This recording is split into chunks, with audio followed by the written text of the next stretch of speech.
The child's hands pressed against polished mahogany with desperation that made grown men uncomfortable. Emma Cole stood in the center aisle of St. Michael's Chapel, her small body forming a barrier between the coffin and the pastor who'd been about to close it. Outside September, rain drummed against Montana soil with the kind of persistence that suggested winter would arrive early this year. Inside, 23 members of the Iron Wolves Motorcycle Club watched a 10-year-old girl they'd never seen before refuse to let them bury their president's wife. Connor Reeves felt his chest constrict as the girl's voice cut through the hushed chapel raw with a grief that seemed too large for someone so small. "Not yet, please, you promised." The words hung in the air like smoke, and Connor couldn't place who she was talking to or what promise she meant. Sarah's casket rested on its platform, ears surrounded by white roses that perfumed the chapel with a sweetness that felt obscene given the circumstances. His wife had been dead for 4 days, killed on Highway 212, in what Montana State Police had called a motorcycle accident, despite the fact that Sarah had been riding for 18 years and knew that stretch of road like her own heartbeat. Derek Stone moved first, his vice president's instincts kicking in to handle situations before they escalated. Connor's best friend since they were 12 years old, since they'd met in juvenile detention for crimes they'd committed when anger and abandonment were the only languages they spoke. Derek's voice carried the careful neutrality of someone trying to defuse a bomb. "Kid, I don't know who you are, but this is a private funeral. You need to—" The girl's head snapped up, and Connor saw her face properly for the first time, dirty with smudges of grime that suggested she hadn't bathed in days. Her dark hair hung in tangled ropes past her shoulders, and her clothes looked like they'd been scavenged from donation bins. A purple jacket with a torn sleeve hanging off one shoulder, jeans held up with a rope belt, sneakers that were more duct tape than leather. But it was her eyes that stopped Derek mid-sentence, brown and fierce, and carrying the kind of determination that came from having nothing left to lose. Her voice steadied, found purchase. "My name is Emma Cole, and Sarah saved my life." The chapel went silent, except for the rain hammering the roof. Connor stood slowly from the front pew, his movements careful, measured. 4 days of not sleeping, of staring at crime scene photos that showed skid marks and broken glass scattered across asphalt, of listening to police explain how his wife had somehow lost control on a straight stretch of road in clear weather. 4 days of knowing in his gut that something was wrong, but having no proof, no direction for the rage that was eating him from the inside out. He approached Emma the way he'd learned to approach wounded animals during his 2 tours in Iraq, hands visible, voice low. "How did you know Sarah?" Emma's grip on the coffin loosened slightly, but she didn't step away. Her breathing came fast in shallow panic, just beneath the surface of whatever courage had brought her through those chapel doors. "She found me 3 months ago, behind the dumpster at Morrison's grocery store. I was trying to sleep there because the alley blocked the wind." Connor's mind flashed to conversations with Sarah over the past 3 months, her mentioning a girl she'd met, someone who needed help, but didn't want to be forced back into a system that had failed her. He'd been distracted by club business, by the financial audit Sarah had been conducting, by 100 small concerns that now felt criminally insignificant. His throat felt like broken glass. What happened? Emma pulled something from her jacket pocket with hands that trembled despite her fierce expression. A silver locket on a thin chain, tarnished, indented like it had been dropped too many times. She fumbled with the clasp, finally getting it open to reveal not a photo, but a small cavity where a micro SD card sat nestled against velvet lining. Her fingers extracted it carefully, holding it out like an offering that might save or condemn them all. "She gave me this 2 weeks ago. Said if anything happened to her, I had to make sure you heard it. She made me promise not to let them close the coffin until you knew." Derek reached for the card, but Emma jerked it back, protective. "No, just Connor. That's what she said. Only Connor." The pastor cleared his throat, clearly uncomfortable with the direction this funeral had taken. "Perhaps we should take a moment to—" Connor's voice cut across the suggestion. "Give me the card, Emma." She placed it in his palm, and he felt the weight of it, insignificant plastic that somehow contained his wife's voice from beyond the grave. The chapel had a small office in the back with a computer the church secretary used for bulletins and announcements. Connor moved toward it, and the 23 Iron Wolves members followed like a tide, their boots silent against worn wooden floors, their presence filling the narrow hallway with leather and the smell of rain-soaked asphalt. The computer took an eternity to boot up ancient technology that wheezed and clicked as it loaded. Connor's hands shook as he inserted the card, clicked through folders until he found a single audio file labeled "Simply for Connor." He hit play before he could think about whether he was ready to hear his wife's voice again. Static crackled, then Sarah's voice filled the small office and Connor felt his knees weaken. "Emma, baby, if you're hearing this, something happened to me. I need you to protect me until they know who betrayed us." The words didn't make sense. Protect her. She was already dead. Connor's mind struggled to process as Sarah's recording continued, each word landing like a physical blow. "Don't let them bury me until Connor knows. Someone in the club, someone we trust, they're planning something terrible. I found proof, financial records showing weapons trafficking through our rail connections, millions of dollars, moving offshore, cartel contacts, everything." The office felt like it was shrinking air being sucked out through cracks Connor couldn't see. Behind him, 23 men who'd sworn oaths of brotherhood listened to a dead woman accuse one of them of conspiracy. Sarah's voice carried on steady, despite what must have been terror when she recorded this. "But if I'm dead, it means they found me first before I could show Connor everything. The proof is on another drive encrypted. Emma knows where it is. Promise me, Riley. Promise you'll tell them. Promise you won't let them bury these secrets with my body." The recording clicked off. The silence that followed was absolute suffocating. Connor turned to face his brothers, and what he saw reflected in their faces was the beginning of everything falling apart. Suspicion, fear, anger. The bonds that held the Iron Wolves together, forged through years of riding together, bleeding together, protecting each other against a world that had written them off as criminals before giving them a chance to prove otherwise, those bonds were fracturing in real time. Vincent Nash pushed forward from the back, his treasurer's mind already working the angles. "This is insane. Sarah died in an accident. Highway Patrol confirmed it.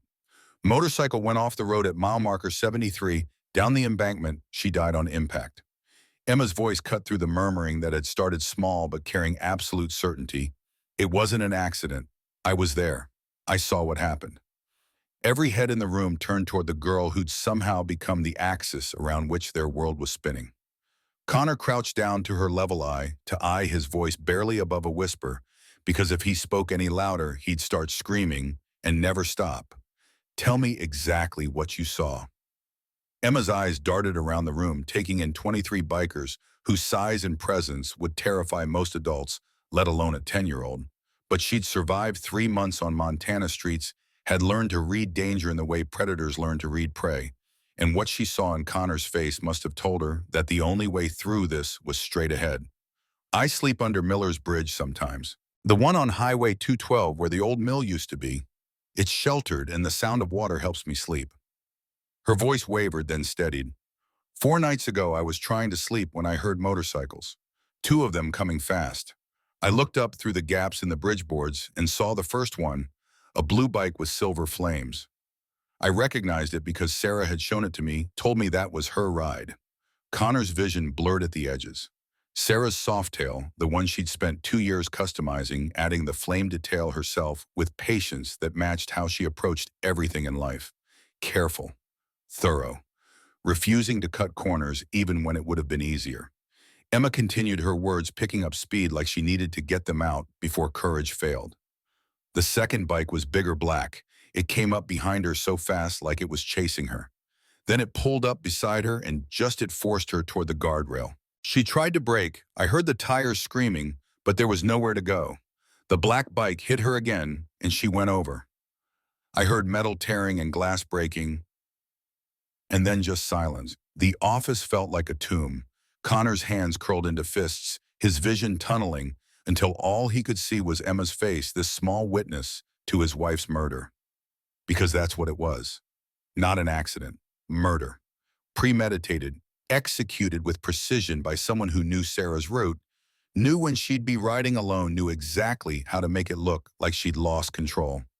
Derek's voice came from somewhere behind Connor, tight with controlled fury. "Did you see the rider? Get a look at their face." Emma shook her head, and Connor felt hope die before it had fully formed. They wore a full helmet, dark visor. I couldn't see anything. But when they stopped after she went over just for a second to look down at the wreckage, I saw their vest. The temperature in the room dropped 20 degrees. Connor's voice came out barely audible. What did you see? Emma's eyes met his, and in them he saw an apology for the pain she was about to cause. The wolf patch on the back of their vest. Iron Wolves MC. The person who killed Sarah was one of you. The office erupted. Chairs scraped. Men shouted over each other. Someone threw a punch that connected with someone else's jaw. Derek grabbed two members who were about to tear into each other, his voice cutting through the chaos. Enough fighting each other is exactly what whoever did this wants. But the damage was done. Connor could see it in how the group fragmented, small clusters forming whispers starting. The Iron Wolves had always operated on trust, on the fundamental belief that your brothers would die before they betrayed you. Emma's testimony had just injected poison into that foundation, and they all felt it spreading. Vincent pushed toward the front, again his face flushed. This kid could be lying, could be planted by the warlord's MC. They've been looking for an excuse to move on our territory for years. What better way than to tear us apart from the inside? Connor stood, placing himself between Vincent and Emma with deliberate menace. Sarah's voice was on that recording. My wife knew something was wrong. She trusted Emma with this information. Vincent's hands came up in a placating gesture. I'm not saying Sarah was wrong. I'm saying maybe the kid misunderstood what she saw. It was night she was scared she could have been mistaken about the patch. Lots of MCs use wolf imagery. Emma's voice was small but absolutely certain. I know what I saw, the skull with the wolf's head. Your exact patch. I've been watching you all for 3 months learning which members are which because Sarah told me to pay attention. She said if anything happened, I'd need to remember details. Derek moved to Connor's side, the two of them presenting a united front that had been forged in juvenile detention and tempered through years of running together, fighting together, building something from nothing. We need to investigate this properly. Lock down the compound. Nobody leaves until we figure out what the hell is going on. A biker named Marcus spoke up from the back, his voice carrying the skepticism that half the room was thinking, investigate what's some kid's story. We going to tear apart this club because a homeless girl shows up with accusations. Connor felt something snap inside his chest, and when he spoke, his voice carried the kind of cold fury that made men who'd known him for decades take a step back. My wife is dead. She recorded a message saying someone in this club betrayed us. This girl witnessed the murder. So yes, Marcus, we're going to investigate. And if that means tearing apart this club stone by stone until I find who killed Sarah, that's exactly what we're going to do. The ride back to the compound happened in tense formation, 23 motorcycles cutting through Montana countryside, with Emma riding passenger on Connor's bike, her small arms wrapped around his waist, her face pressed against his leather vest. The rain had stopped, leaving the world washed clean and smelling of sage and wet earth. The compound sat 15 miles outside Billings, a sprawling collection of buildings that had once been a freight warehouse before the Iron Wolves had claimed it 8 years ago and transformed it into something between a fortress and a home. The main building was concrete and steel, 2 stories with a meeting room that doubled as a bar, private quarters for members who lived on site, and a garage that could house 40 motorcycles. Razor wire topped the chain-link fence that surrounded the property, and security cameras covered every approach. Connor had always believed the fortress mentality was excessive, born from Derek's paranoia and his own military training. Now he was grateful for every defensive measure they'd implemented. The meeting room felt different when they gathered inside, the usual camaraderie replaced by suspicious glances and careful positioning. Members sat in groups that revealed alliances Connor hadn't noticed before, 4 fault lines in the Brotherhood that had apparently existed under the surface for longer than he'd realized. Emma stayed close to his side, her presence a reminder of why they were here, what was at stake. Connor stood at the head of the table, the president's chair empty behind him, because sitting felt wrong when his wife's body was still at the chapel waiting for a funeral that couldn't happen until truth had been served. Here's what we know. Sarah was investigating financial irregularities in our accounts. Someone killed her to stop that investigation. The same someone is in this room right now. Vincent pulled out a laptop, his treasurer's instincts apparently overriding whatever unease he felt about the situation. If Sarah found something in our finances, let's look at them together. Full transparency. I've got nothing to hide. Derek nodded, moving to stand beside Vincent. Pull up the last 6 months of transactions, equipment purchases, facility maintenance, any large transfers. The numbers that filled the screen were comprehensive color-coded spreadsheets showing every dollar that moved through Iron Wolf's accounts. On the surface, everything looked legitimate. Motorcycle parts and repair supplies from their shop business, building maintenance for the compound, insurance payments, payroll for the 3 employees they had at the legitimate bike shop in town. But Connor had been running this club for 7 years, and he knew their financial profile intimately. Something felt off about the equipment maintenance line. His finger stabbed at the screen. These maintenance costs, $20,000 a month, our facility expenses average $8,000. What's the extra 12 going toward? Vincent scrolled through subcategories, his expression unreadable. Looks like rail yard storage fees. We've been renting warehouse space at the Billings Freight Hub for the past 18 months. Connor's blood went cold. The club owned a garage and storage space at the compound. Why would they need additional warehouse space at the rail yard? And why had he never been informed about it? His voice came out dangerous. Who authorized that expenditure? Vincent met his gaze without flinching. According to these records you did, your digital signature is on the approval forms from 18 months ago. The room erupted again, this time with accusations flying in multiple directions. Connor knew he'd never signed authorization for rail yard storage, which meant someone had forged his approval, used his identity to funnel club money into an operation he knew nothing about. Sarah had been conducting the annual audit standard procedure she'd handled for the past 5 years because she'd been a social worker before marrying him and had the organizational skills the club lacked. She would have noticed the discrepancy, would have started digging. Emma's hand slipped into Connor's small and trusting, and he felt the weight of her faith in him like a physical thing. This girl, who had every reason to mistrust adults, to see men in leather vests as threats rather than protectors, had placed her survival in his hands because Sarah had told her to. That trust was sacred, a promise from his dead wife that he had to honor. Derek's voice cut through the shouting. We need to identify who had access to Connor's digital signatures. Narrow down who could have authorized this without his knowledge. A junior member named Riley spoke up, his voice hesitant. Treasurer has admin access to all accounts, and VP as backup. That's standard security protocol. Every eye in the room turned to Vincent and Derek, the 2 men who'd been Connor's closest advisors for years, who'd helped build the Iron Wolves from 6 guys with motorcycles into a 23-member organization with legitimate business operations and community respect. The idea that either of them could have betrayed the club felt impossible, but Emma's testimony made it necessary to question everything. Vincent's face had gone pale, but his voice remained steady. I have access, yes, but I'd never forged Connor's signature. Every transaction I process is legitimate and documented. Derek's jaw clenched. Same. I bled for this club. Buried friends. Took a bullet in Albuquerque protecting our territory. The idea that I'd steal from my brothers makes me sick. Connor wanted to believe them. Needed to believe them.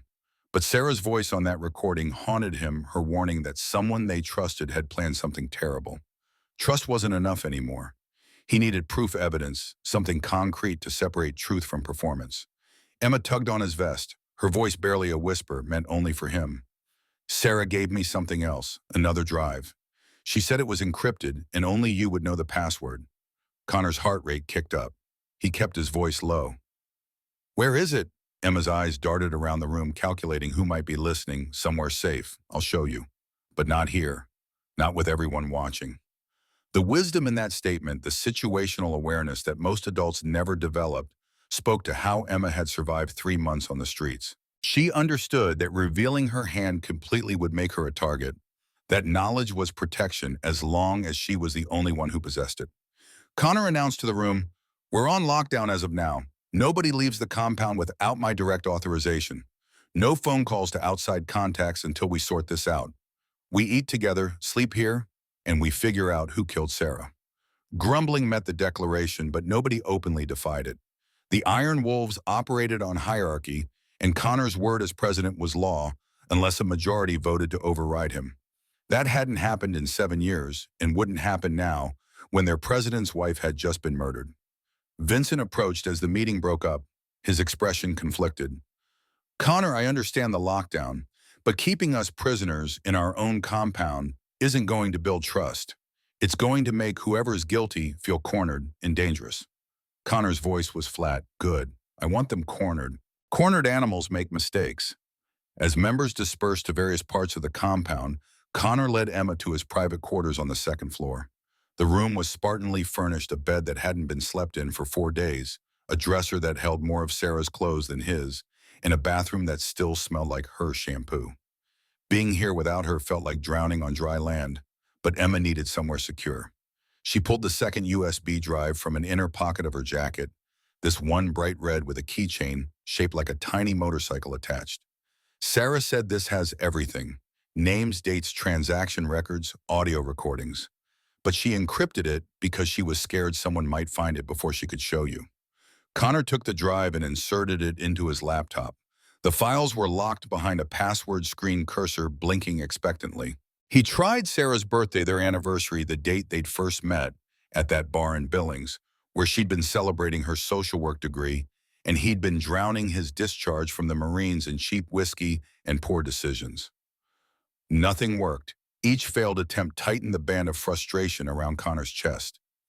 Sarah had said he'd know the password, which meant it was something personal, something that connected only to them.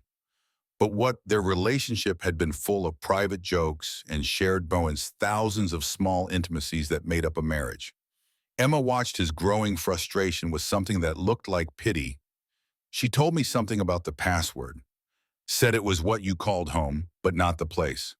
The words triggered a memory so visceral that Connor felt Sarah's presence in the room. Their first night together after she'd taken him home from that bar and they'd talked until sunrise, she'd asked what he was searching for in life. He'd been honest in a way he'd rarely been with anyone, a place to finally stop running. She'd kissed him and whispered, "Then stop running. I'll be your sanctuary." From that night forward, it had been his private name for her, not baby or honey or any of the generic terms couples used.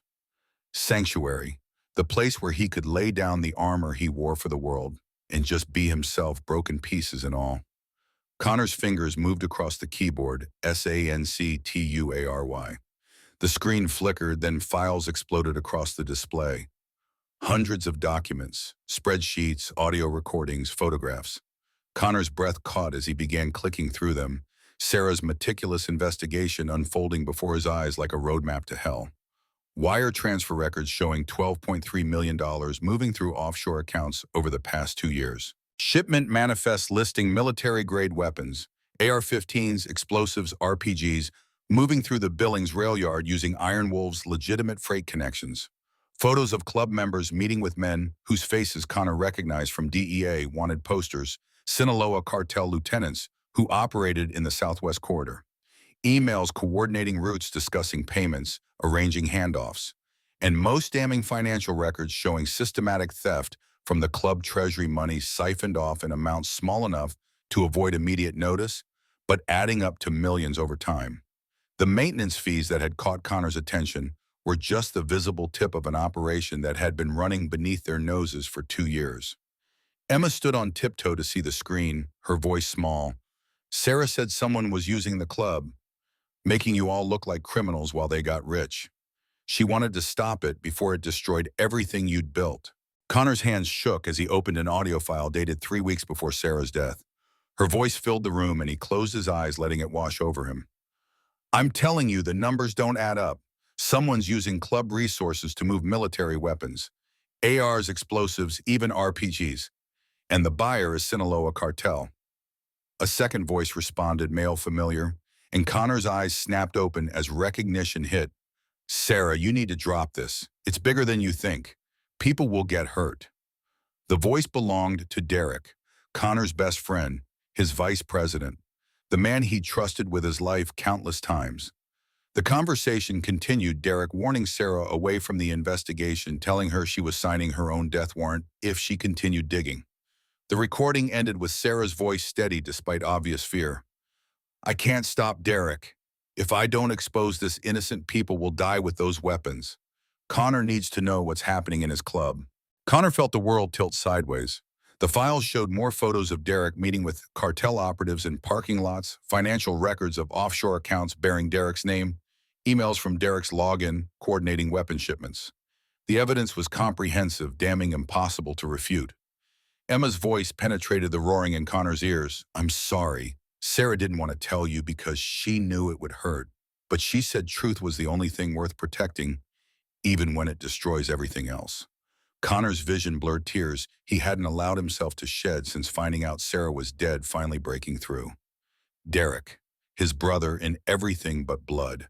The man who'd helped him build the Iron Wolves from nothing, who'd been best man at his wedding, who'd held Connor when his father died, and Connor had been too broken to stand on his own. That man had betrayed them all, had been running weapons and making millions, while Connor worked legitimate jobs and tried to build something honorable from their shared criminal past.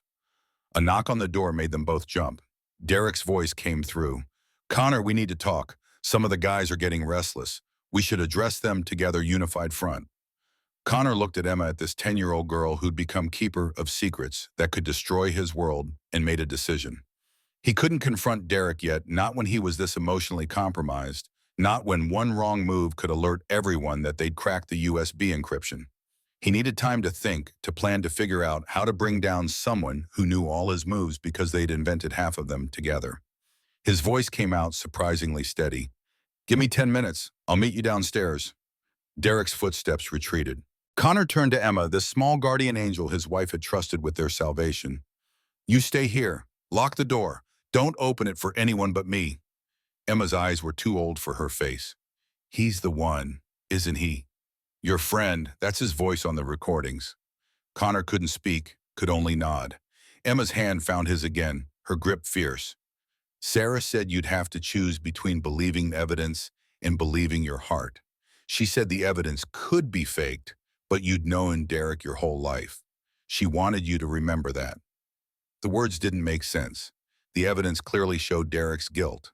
Photos, recordings, financial trails, as all pointing to the VP as the architect of this betrayal. What else could Connor believe? But Emma's insistence planted a seed of doubt that he couldn't quite shake. Sarah's voice in his memory, saying something similar about trusting his instincts. He made it downstairs where the club had gathered again, tensions even higher than before.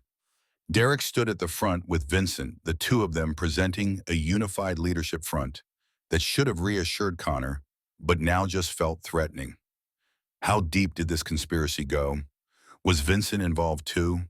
Were there others? Connor was about to call the meeting to order when a crash came from upstairs, glass, breaking. Emma's scream cutting through the compound like a knife. Connor took the stairs 3 at a time, Derek and half a dozen others right behind him. Emma's door stood open, his orders to lock it clearly ignored or overcome. The window was shattered, curtain billowing in the breeze, and 2 figures in dark clothes were visible, disappearing over the compound's back fence. Emma lay on the floor conscious but shaking, a cut on her forehead bleeding freely. Connor dropped beside her, checking for other injuries with hands that had performed battlefield medicine in Iraq. What happened? Her voice shook but carried clarity. 2 men, masks. They came through the window, tried to grab me. I screamed and they ran. Derek appeared in the doorway, gun drawn, his face twisted with fury. Did you see anything? Get a description. Emma shook her head, but Connor saw something in her eyes, a flicker of recognition. She was hiding. She'd seen something, noticed some detail she wasn't ready to share yet. Smart kid, learning that information was currency, and she needed to control how it was spent. Vincent pushed into the room. This proves it's external. Warlords or some other rival making a move. They want to grab the girl, kill our only witness, make this go away. But Connor wasn't convinced. The timing was too perfect, coming right after they'd accessed Sarah's encrypted files. Someone knew they'd found the evidence, which meant someone had been watching, waiting for exactly this moment. His eyes scanned the room, taking in his brother's faces, trying to spot the tells that would reveal guilt. Derek's voice cut through his analysis. We need to move Emma somewhere safer, off-site, somewhere they can't find her. And there it was. Connor felt the trap closing around him. Derek suggesting they take Emma away from the compound, away from Connor's protection, somewhere isolated where she could disappear permanently. Convenient. Clean. Exactly what someone guilty would suggest, while making it sound like concern for her safety. Connor's response was immediate and uncompromising. She stays here, in my sight, under guard 24/7. Derek's expression flickered something that might have been frustration or fear gone too quickly to be sure. Connor, someone just tried to kidnap her from inside our compound. Staying here makes her a sitting target. Vincent backed Derek up. Safe house makes sense. Somewhere off the books, fortified, where we can control who knows the location. I've got a property in the mountains cabin we use for... Connor's voice dropped to something below freezing. I said she stays here. With me. End of discussion. The room went silent. Connor had just publicly overruled his VP, and Treasurer had drawn a line that made his suspicions obvious to anyone paying attention. But he was beyond caring about politics or chain of command. Emma was the last connection to Sarah, the witness his wife had died protecting, and Connor would burn the entire Iron Wolves to ash before he let anyone harm her. As the group dispersed with uncomfortable tension, Emma caught Connor's arm, her voice barely audible. Sarah told me not to trust anyone except you. Only you. She said even people you love might not be what they seem. Connor pulled her close, this orphan his wife had chosen to save, and felt the weight of promises he had to keep. Find Sarah's killer. Protect Emma. Preserve what was worth preserving in the Iron Wolves while burning out the corruption. The task felt impossible, especially when he couldn't trust the men he'd called brothers for years. But Sarah had trusted him to finish what she'd started. And Emma trusted him because Sarah had told her to. Those trusts were all he had left, thin threads holding him together when everything else was falling apart. Outside Montana, night settled over the compound with the weight of approaching winter. Inside, Connor Reeves prepared for war against ghosts who wore familiar faces, knowing that before this ended, he'd lose everything or find the truth. There was no middle ground anymore, if there ever had been. Emma fell asleep in Connor's room around midnight, exhausted by fear and adrenaline crash. Connor sat in the darkness, his laptop open, reviewing Sarah's evidence files for the 10th time. Each pass revealed new details, small inconsistencies that nagged at him like splinters too deep to extract. The photos of Derek meeting cartel operatives were time-stamped and geotagged professional quality that spoke to surveillance rather than casual documentation. The financial records were comprehensive but almost too perfect, every transaction traced with accountant's precision. And the audio recording that had damned Derek in Connor's mind, he played it again, listening not to the words but to the tone, the rhythm, the spaces between syllables. Derek sounded scared for Sarah, not threatening her, warning her away from danger rather than trying to silence her. The distinction mattered, but Connor couldn't afford to let wishful thinking cloud his judgment. Evidence was evidence, and it pointed inexorably toward his best friend. A soft knock interrupted his spiral. Connor's hand went to the pistol on his desk, finger resting on the trigger guard. Who is it? Derek's voice came through, heavy with exhaustion that matched Connor's own. Just me. We need to talk. Really talk without the club watching. Every instinct screamed trap, but they'd been brothers for 28 years, had saved each other's lives more times than Connor could count. If Derek was truly guilty, if he'd killed Sarah and was running weapons that would end up massacring innocents across the border, Connor needed to hear it from his mouth. Needed that closure before he did what had to be done. He opened the door. Derek stood in the hallway unarmed, his hands visible, his face carrying the kind of pain that Connor recognized because he saw it in the mirror every morning. I didn't kill Sarah. I swear on everything I am, on every oath we've taken, I didn't do this. Connor's voice was steady despite the storm raging inside. Then explain the recordings, the photos, the financial records with your name on them. Derek moved into the room, careful to keep distance between them, respecting that Connor was wound tight enough to explode at any provocation. I can't explain them. That's what terrifies me. Someone's setting me up, planting evidence to make me look guilty, and I think I know why. He paused, choosing words carefully. 3 weeks ago, Sarah came to me, said she'd found irregularities in the account's evidence, that someone was using club resources to run weapons. She was scared, Connor. Really scared. Said she didn't know who to trust anymore because whoever was behind this had access to everything, could manipulate records, create false trails. Connor wanted to believe. Wanted it so badly that his chest ached with the need. But belief required faith, and his faith had died with Sarah on Highway 212. If she came to you, why not tell me? Why keep me in the dark? Derek's voice cracked. Because you were the target too. Whoever's running this operation has been positioning themselves to take control of the club. They knew Sarah would come to me as your VP would trust me because you trust me. By framing me, they destroy both of us. You lose your best friend, I lose my freedom, and they step into the power vacuum. The logic was sound but felt like rationalization, the desperate defense of a guilty man grasping at alternatives. Connor's hand tightened on the pistol he'd kept at his side. Vincent mentioned taking Emma to a safe house. You backed him up. Why? Derek's expression shifted to understanding, then horror. Because I thought she'd be safer away from here. Connor, I'm not trying to disappear the witness. I'm trying to protect her from whoever tried to grab her tonight. Those men came from inside our perimeter, which means someone on the inside let them through, told them exactly where to find her. The words hung between them, and Connor felt the foundations of his certainty crumbling. What if Derek was telling the truth? What if the evidence had been manufactured to destroy the one person Connor trusted most? But accepting that meant the real traitor was still hidden, still manipulating them, still moving pieces on a board Connor couldn't fully see. Emma stirred in the bed, her voice heavy with sleep. Sarah left something else. A letter, said to give it to you only if people you trusted started turning against each other. Both men turned toward her. She fumbled in her jacket, producing a sealed envelope that looked like it had been opened and resealed multiple times, the tape yellow with age and handling. Connor took it with hands that trembled, his wife's handwriting on the front, spelling out his name in the careful script she'd used for everything important. He opened it, and Sarah's words reached across death to guide him one final time. Connor, by now you've seen evidence pointing to Derek. Photos, recordings, financial records. It looks damning because it's meant to. Derek isn't the traitor. He's the scapegoat. The letter continued Sarah's analysis of the conspiracy she'd uncovered, her certainty that the evidence had been planted by someone with deep access to club systems and complete understanding of how to frame Derek convincingly. She named Derek as trustworthy, Connor's best friend who'd been loyal to his core. Then came the warning that chilled Connor's blood.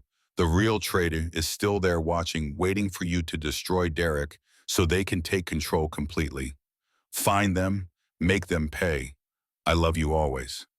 Connor looked up at Derek, at his best friend's face that carried hope mixed with terror, and felt something fundamental shift inside his chest. The evidence might have damned Derek, but Sarah's word was sacred. She'd been brilliant, analytical, careful in ways Connor had never managed. If she said Derek was innocent, that was enough. His voice came out rough with emotion he'd been holding back. I'm sorry, I should have trusted you from the beginning. Should have known you'd never betray us. Derek's eyes filled with tears that he didn't bother hiding.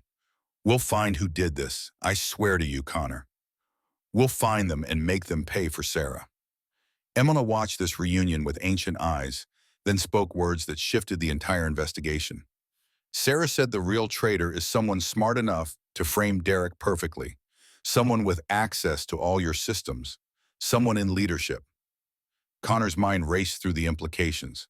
Leadership meant the 5-person advisory council himself, Derek, Vincent, and 2 others who handled security and logistics. He trusted Derek now, which left 3 potential suspects. But Sarah's files had shown coordination that suggested the conspiracy went beyond one person. Multiple layers, fail-safes, redundancy that spoke to professional operations planning. Vincent's face flashed through Connor's mind, the treasurer who'd been first to suggest taking Emma off-site, who'd pushed hardest to see the USB evidence, who had access to every financial system in the club. But suspicion wasn't proof, and Connor had just learned the danger of convicting someone based on convenient evidence. A thought occurred to him. The USB Sarah gave Emma, the encrypted one, how long would it take someone with your skills to create files that looked authentic? Financial records, photos, audio recordings. Derek considered his analytical mind engaging. With the right software and access. Few days to manufacture financial trails. Photos are trickier, but not impossible with decent Photoshop skills. Audio's the easiest. Voice modulation software can make anyone sound like anyone else. Connor felt ice spreading through his veins. So everything on that drive could be fake, planted evidence designed to frame you. The question hung in the air, and Connor realized he was in deeper waters than he'd thought, drowning in conspiracies within conspiracies, where nothing could be trusted and everyone was suspect. Sarah had tried to navigate these same waters, and it had gotten her killed. Now Connor, Derek, and Emma were following the same current, and the waterfall was approaching fast. Emma's voice cut through his spiraling thoughts. Sarah said to look at who benefits. When everything falls apart, who's left standing to pick up the pieces? The wisdom in the question was undeniable. Connor turned to Derek. If I fall apart and you're imprisoned, who becomes president? Derek's face went white. Council vote, most likely Vincent. He's got seniority, runs the finances, has relationships with most of the membership. Vincent Nash. Connor replayed the past 4 days through new filters, seeing moments he'd dismissed take on sinister significance. Vincent pushing to see the encrypted files. Vincent suggesting Emma be moved off-site. Vincent's calm in the face of Sarah's accusations when everyone else had been shaken. Vincent, who handled all financial records and could manipulate them at will, who had the access and knowledge to run weapons through their rail connections while making it look like someone else's operation. The pieces fit too perfectly, which made Connor cautious. He'd just learned the danger of believing convenient evidence. But Sarah's letter hadn't named Vincent, had only said to look for someone smart enough to frame Derek. That description fit their treasurer. Connor made a decision. We don't confront him yet. We watch gather real evidence, figures out the full scope of his operation. Sarah died because she exposed herself too early. We're not making that mistake. Derek nodded, then asked the question hanging between them. The attack tonight on Emma. If Vincent's behind this, he'll try again. We can't watch her 24/7. The truth of that settled heavy. Emma was a child, vulnerable, the only living witness to Sarah's murder, beyond the evidence she'd gathered. Whoever was behind this wouldn't stop until she was eliminated. Keeping her safe required resources. Connor wasn't sure he had, especially when the enemy was inside their walls, watching their every move. Emma spoke up with the blunt pragmatism of someone who'd survived by being smarter than the adults around her. I can disappear. I've been homeless for months.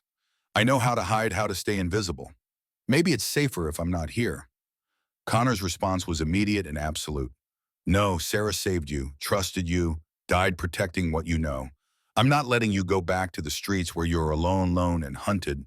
You stay with us, and we figure this out together. The conviction in his voice seemed to reach something in Emma, some desperate need for adults who kept their promises instead of abandoning her when things got dangerous. She nodded, trust given freely, despite every reason to withhold it. Derek stood. I'll set up a rotation. Me, you, and 2 others we absolutely trust. Someone on Emma at all times. If Vincent makes another move, we'll be ready. As Derek left to coordinate security, Connor found himself alone with Emma again. She looked at him with eyes that had seen too much and asked a question that cut straight to his soul. Did you love her, Sarah? Connor's throat closed.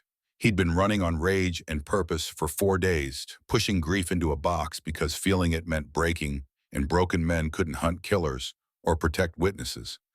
But Emma's question opened that box, and the loss poured out in waves that threatened to drown him where he sat. His voice came out barely audible, more than I knew how to say. He struggled to find words adequate to Sarah's memory, to the woman who'd taken a broken Marine and helped him become someone worth being.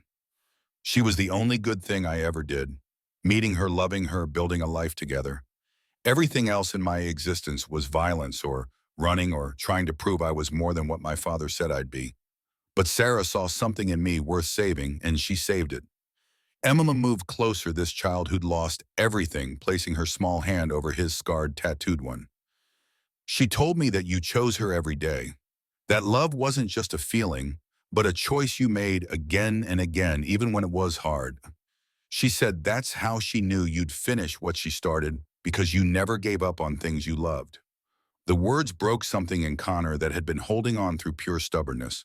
Tears came, the first he'd allowed since receiving the call that Sarah was dead, and Emma held his hand while he grieved for the sanctuary he'd lost, the home that had been destroyed, the future that would never exist. She didn't try to comfort him with platitudes or tell him it would be okay. She just stayed present and silent, offering the same companionship Sarah must have given her during those 3 months when Emma had no one else. When Connor finally regained control, dawn was breaking through the window, painting Montana sky in shades of rose and gold that Sarah would have loved. He looked at Emma, this small guardian of secrets his wife had trusted with everything, and made a vow that felt like prayer. I'll find who killed her. I'll make them pay. And I'll keep you safe until this is over, no matter what it costs. Emma's response was quiet but carrying absolute certainty. She knew you would. That's why she chose you. Said you were the kind of man who kept promises even when the world was ending. The kind of man who kept promises. Connor hoped it was true because the world was definitely ending, and the promises he'd made were all that remained standing in the ruins. The morning brought clarity that felt more like curse than blessing. Connor stood in the compound's security office watching footage from the previous night's attack on Emma frame by frame, looking for details that would reveal who'd sent the masked men through his window. Derek worked beside him, eyes bloodshot from lack of sleep, but focused with the intensity of someone whose innocence hung by threads. The footage showed two figures scaling the compound's back fence at 11:47 p.m., moving with professional efficiency that suggested military or law enforcement training. They'd known exactly which window was Emma's, had brought a glass cutter to breach it, quietly had moved with coordination that spoke to planning rather than opportunistic violence. What they hadn't planned on was Emma's scream bringing half the compound running, forcing them to abort and flee. Connor froze the frame as one attacker glanced back toward the camera. The angle was wrong to capture facial features, but something about the build seemed familiar. He enhanced the image, zooming in on the man's vest.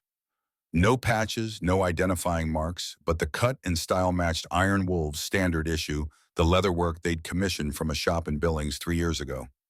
Derek saw it too. That's one of ours, or was. Could be someone who left the club, took their vest when they went. Connor's mind cataloged members who'd departed over the past 3 years. 2 had relocated to other states for work. 1 had gone to prison for parole violation. 3 had been voted out for violating club rules, and 1 of those had threatened violence when forced to surrender his patch. But none of them had the resources to orchestrate what Sarah had uncovered, the weapons trafficking that required millions in capital and cartel connections that took years to establish. Vincent appeared in the doorway carrying coffee and breakfast sandwiches with the solicitousness of someone trying to demonstrate loyalty. Figured you guys haven't eaten. Thought I'd bring sustenance for the investigation. Connor accepted the offering, studying Vincent's face for tells. The treasurer looked exhausted but calm, his hands steady as he set down the food. Either he was innocent or he was the best actor Connor had ever encountered. The uncertainty gnawed at him, made worse by knowing that one wrong accusation could destroy an innocent man the way they'd almost destroyed Derek. Vincent settled into a chair, his attention on the frozen security footage. Any luck identifying the attackers? Derek kept his voice neutral, still analyzing. Professional work, though. They knew the compound layout, knew which window had the right equipment. Vincent's expression didn't change. Inside information, then. Someone told them where to find Emma. His eyes met Connor's. I've been thinking about Sarah's investigation. If she found evidence of weapons trafficking, the scope would have to be massive. Rail yard access, shipping, manifest cartel contacts. That's not one person operating alone. That's an organization. The comment felt like testing waters, seeing how much they knew. Connor played along. Sarah's files showed millions moving offshore, multiple shipments over 2 years. You're right, that's too big for one person. Vincent nodded slowly, which means we're looking for a network. Someone running point, but with help from others. Maybe people outside the club hired contractors, corrupt officials. Connor caught the deflection, how Vincent was steering suspicion toward external conspirators rather than internal betrayal. Smart. Keep the investigation focused outward while operations continued unnoticed. But Sarah's evidence had been clear about the source being inside Iron Wolves, someone with intimate knowledge of club operations and access to manipulate records. Emma appeared in the doorway, her presence announced by the member Connor had assigned as her morning guard. She looked small and tired, the cut on her forehead from last night's attack covered with a butterfly bandage. Her eyes found Connor, then moved to Vincent with an expression Connor couldn't quite read. Not fear exactly, but wariness, like she was evaluating a dangerous animal whose next move was unpredictable. Vincent smiled at her, the expression meant to be reassuring. Morning, Emma. How are you feeling? That was a scary thing last night. Emma's response was careful, measured. I'm okay. Connor's keeping me safe. The implicit trust in Connor paired with distance from Vincent wasn't lost on anyone in the room. Vincent's smile tightened slightly. We're all keeping you safe. Whole club is on lockdown to protect you. Emma didn't respond, just moved closer to Connor like he was gravity and she was satellite. Vincent's phone buzzed. He glanced at it, then stood. I need to handle something with the bike shop. One of our mechanics called in sick customers are backing up. Should be back in an hour. After Vincent left, Derek closed the security office door. The kid doesn't trust him, neither do I, but we need actual proof before we move. Connor pulled up Sarah's encrypted files again this time, focusing not on content, but on metadata, the digital fingerprints that revealed when files were created and by whom. The financial records showing Derek's supposed offshore accounts had been generated 3 weeks after Sarah's death, created using Vincent Nash's computer login credentials. The photos showing Derek meeting cartel operatives had been uploaded from Vincent's IP address. Even the audio recording of Derek supposedly warning Sarah away had been processed through audio editing software installed only on Vincent's laptop. The evidence of frame-up was there, but it was also circumstantial. Vincent could claim his computer had been compromised, his credentials stolen, his equipment used without his knowledge. Proving intent required catching Vincent in active conspiracy rather than just pointing to digital trails that could be explained away. Emma spoke up from where she'd been watching them work. Sarah told me something else, about money. She said, follow the money and you'll find who really benefits. Not just the offshore accounts, but where the weapons money goes after it arrives. Connor's hands moved across the keyboard, diving deeper into the financial records Sarah had compiled. The offshore accounts supposedly belonging to Derek showed incoming wire transfers from shell corporations with names like Rio Grande Logistics and Southwest Freight Solutions. Standard money laundering practice, creating corporate entities that existed only on paper to legitimize dirty cash. But every corporation had to file paperwork, had to list officers and registered agents. He pulled up business registration databases, cross-referencing the shell companies against known entities. Rio Grande Logistics listed its registered agent as a law firm in Albuquerque. Southwest Freight Solutions used a different firm in El Paso. But both firms had one client in common, buried in their public filings, Nash Consulting LLC, a Montana corporation registered 4 years ago. Connor felt ice spread through his chest as he pulled up Nash Consulting's registration. Principal Officer Vincent Nash, business address a P.O. Box in Billings, Purpose Financial Consulting and Business Advisory Services. It was barely disguised Vincent's personal company serving as registered agent for the very shell corporations that were supposedly paying Derek for weapons trafficking. Derek leaned over Connor's shoulder reading the screen. He didn't even bother hiding it well. He assumed no one would look this deep, or that if they did, he'd already have framed someone else and disappeared. The arrogance of it was staggering. Vincent had built an entire criminal enterprise using club resources, had made millions trafficking weapons to cartels who'd use them to murder innocents, and had done it with such confidence in his own cleverness that he'd left his name on public documents anyone could access. Or perhaps he'd counted on Sarah's death eliminating the one person analytical enough to trace these connections. Connor's phone buzzed with a text from Vincent. Emergency at the shop. Might be longer than an hour. Handle anything urgent. The timing felt wrong. Vincent had been present for their investigation, had watched them working, and now suddenly needed to be at the shop for an extended period. Connor pulled up security footage of the compound's main gate and saw Vincent's truck leaving at speed faster than someone heading to handle a sick employee would drive. Derek saw it too. He knows. Something we did or said tipped him off that we're closing in. Emma's voice carried certainty beyond her years. Sarah said when cornered animals feel the trap closing, they either fight or run. She said Vincent would run, try to get to his money, and disappear before you could stop him.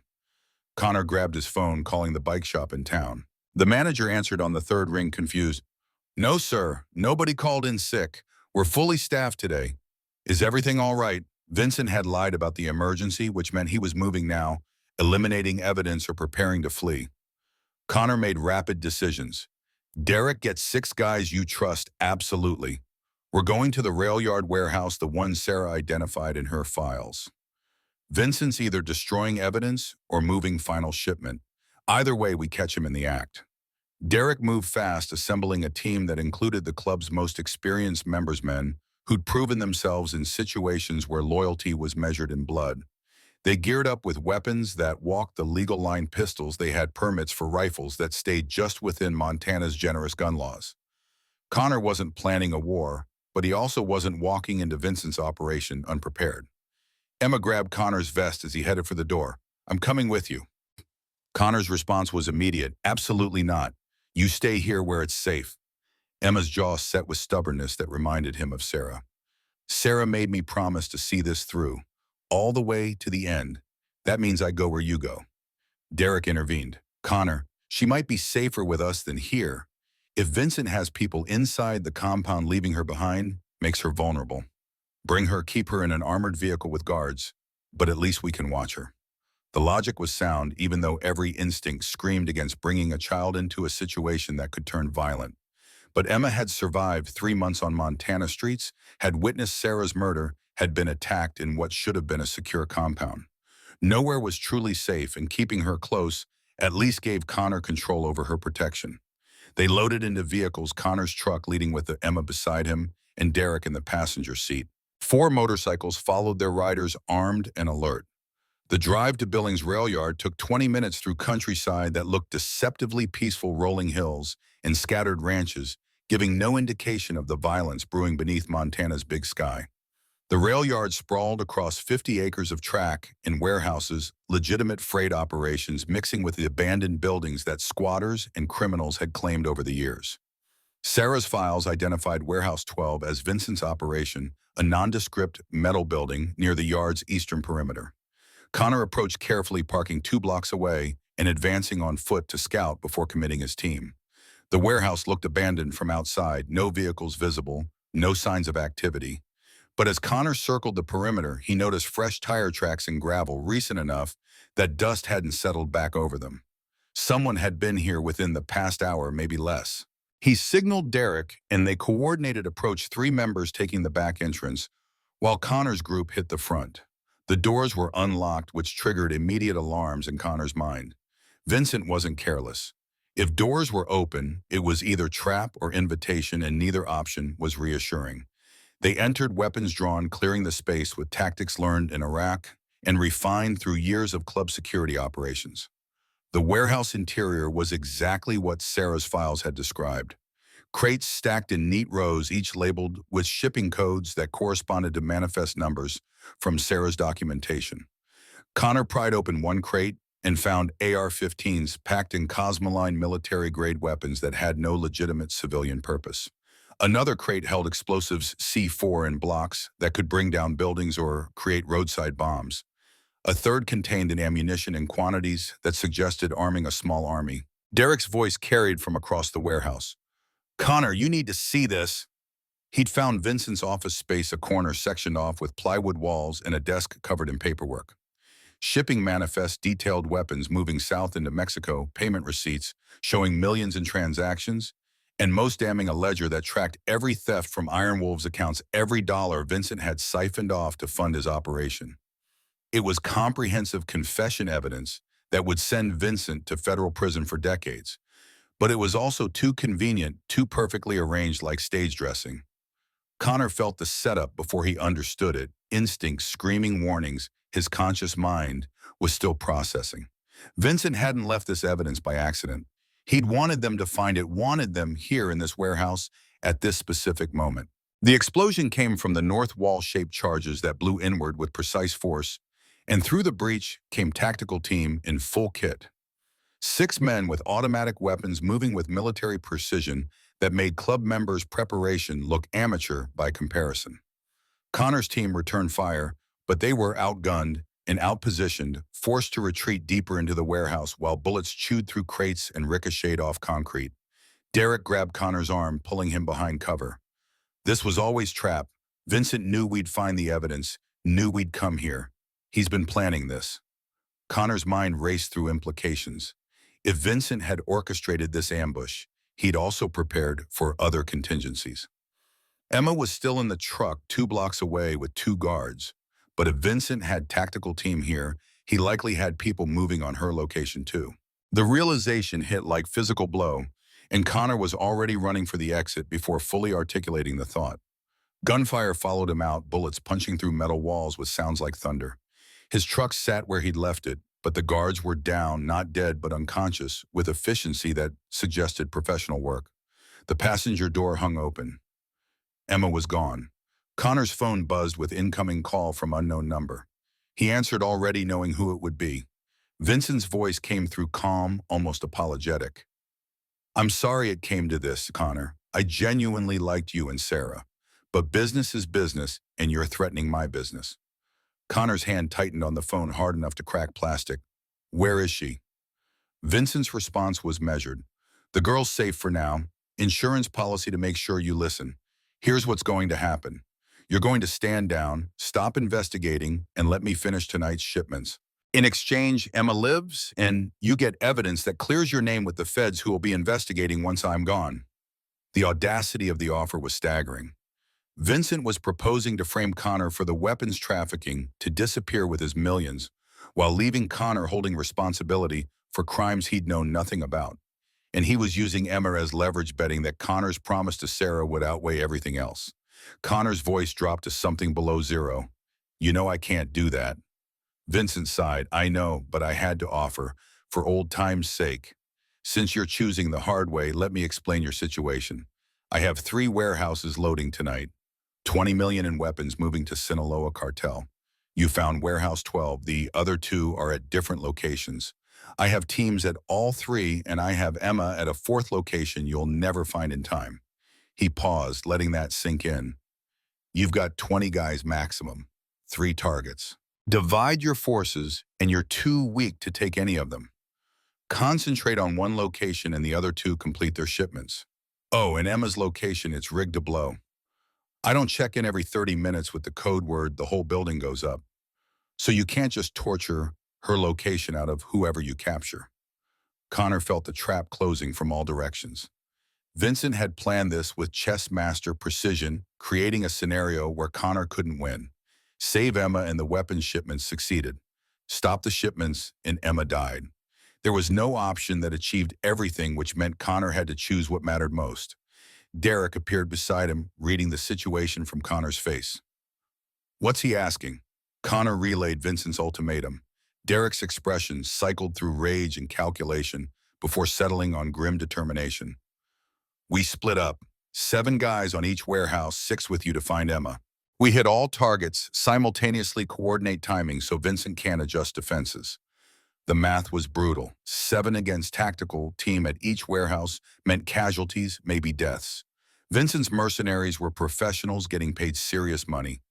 Club members were loyal but not soldiers, and splitting their small force made them vulnerable. But Emma was child Sarah had died protecting, and 20 million in weapons would kill hundreds, maybe thousands once they reached cartel territory. Connor made the call that would haunt him regardless of outcome. Do it. Coordinate assault for 2,000 hours.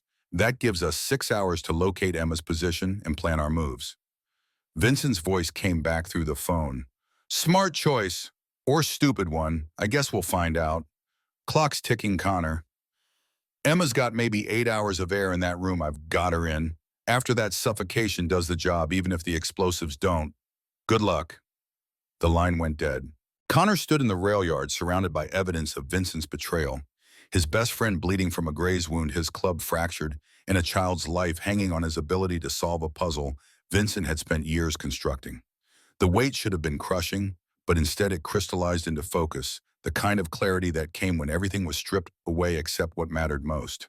He looked at Derek. Vincent's smart, but he's also arrogant. He left that ledger in the warehouse on purpose, wanted us to find it, which means he's been planning this contingency for a while, probably since Sarah started investigating. Derek nodded, following the logic. So he'd have prepared multiple locations, backup sites, places he could use for exactly this situation. Question is, which properties does he have access to that we don't know about? Emma had mentioned following the money. Connor pulled up Nash Consulting's records again this time, looking not at shell corporations but at physical assets. The company owned 3 properties in Montana, 2 commercial warehouses, and 1 residential address listed as secondary office space. The residential property was in Laurel, 30 miles east of Billings, a house on 5 acres of isolated land. Connor showed Derek the address, isolated, owned through his consulting company, remote enough that neighbors wouldn't notice activity. That's where he'd take her. The certainty felt solid, but certainty had been wrong before. Connor had been certain Derek was guilty based on Vincent's manufactured evidence. He'd been certain Sarah was safe conducting her investigation. Certainty was luxury he couldn't afford when Emma's life hung in the balance. Derek made the tactical call. Even if you're right about the location, you will need backup. I'm coming with you. We'll send 5 to each warehouse instead of 7. Connor wanted to argue, wanted Derek coordinating the larger operation, but having his best friend beside him for this final confrontation felt necessary in ways logic couldn't explain. They'd started this journey together in juvenile detention 28 years ago, and if it ended tonight, they'd face that ending as brothers. The drive to Laurel happened in tense silence, Connor's truck eating highway miles, while his mind were game scenarios. Vincent had been careful to mention explosives, which meant approaching the house required different tactics than storming a warehouse. One wrong move, and Emma died along with whoever was too close when charges detonated. The house sat back from the road, accessed by gravel drive that wound through pine trees. Connor parked a quarter-mile out and approached on foot, using terrain and vegetation for cover. The property looked abandoned at first glance, but as he circled closer, details emerged. Fresh tire tracks in the driveway, a generator running somewhere, its hum audible when wind died, and in the basement window, barely visible, a light that suggested occupancy. Derek signaled, pointing to the back door. They'd breached there, minimizing exposure to potential observation points. Connor checked his watch, 1900 hours. 1 hour until the coordinated warehouse assaults. If they were going to save Emma, it had to happen now before Vincent expected them to have found her location. The back door was locked but not reinforced. Derek picked it in under 30 seconds, and they entered weapons-drawn clearing rooms with speed born from years of working together. The house was empty of furniture, bare walls, and dusty floors, suggesting abandonment. But the basement door was new reinforced steel with electronic lock that was definitely not original construction.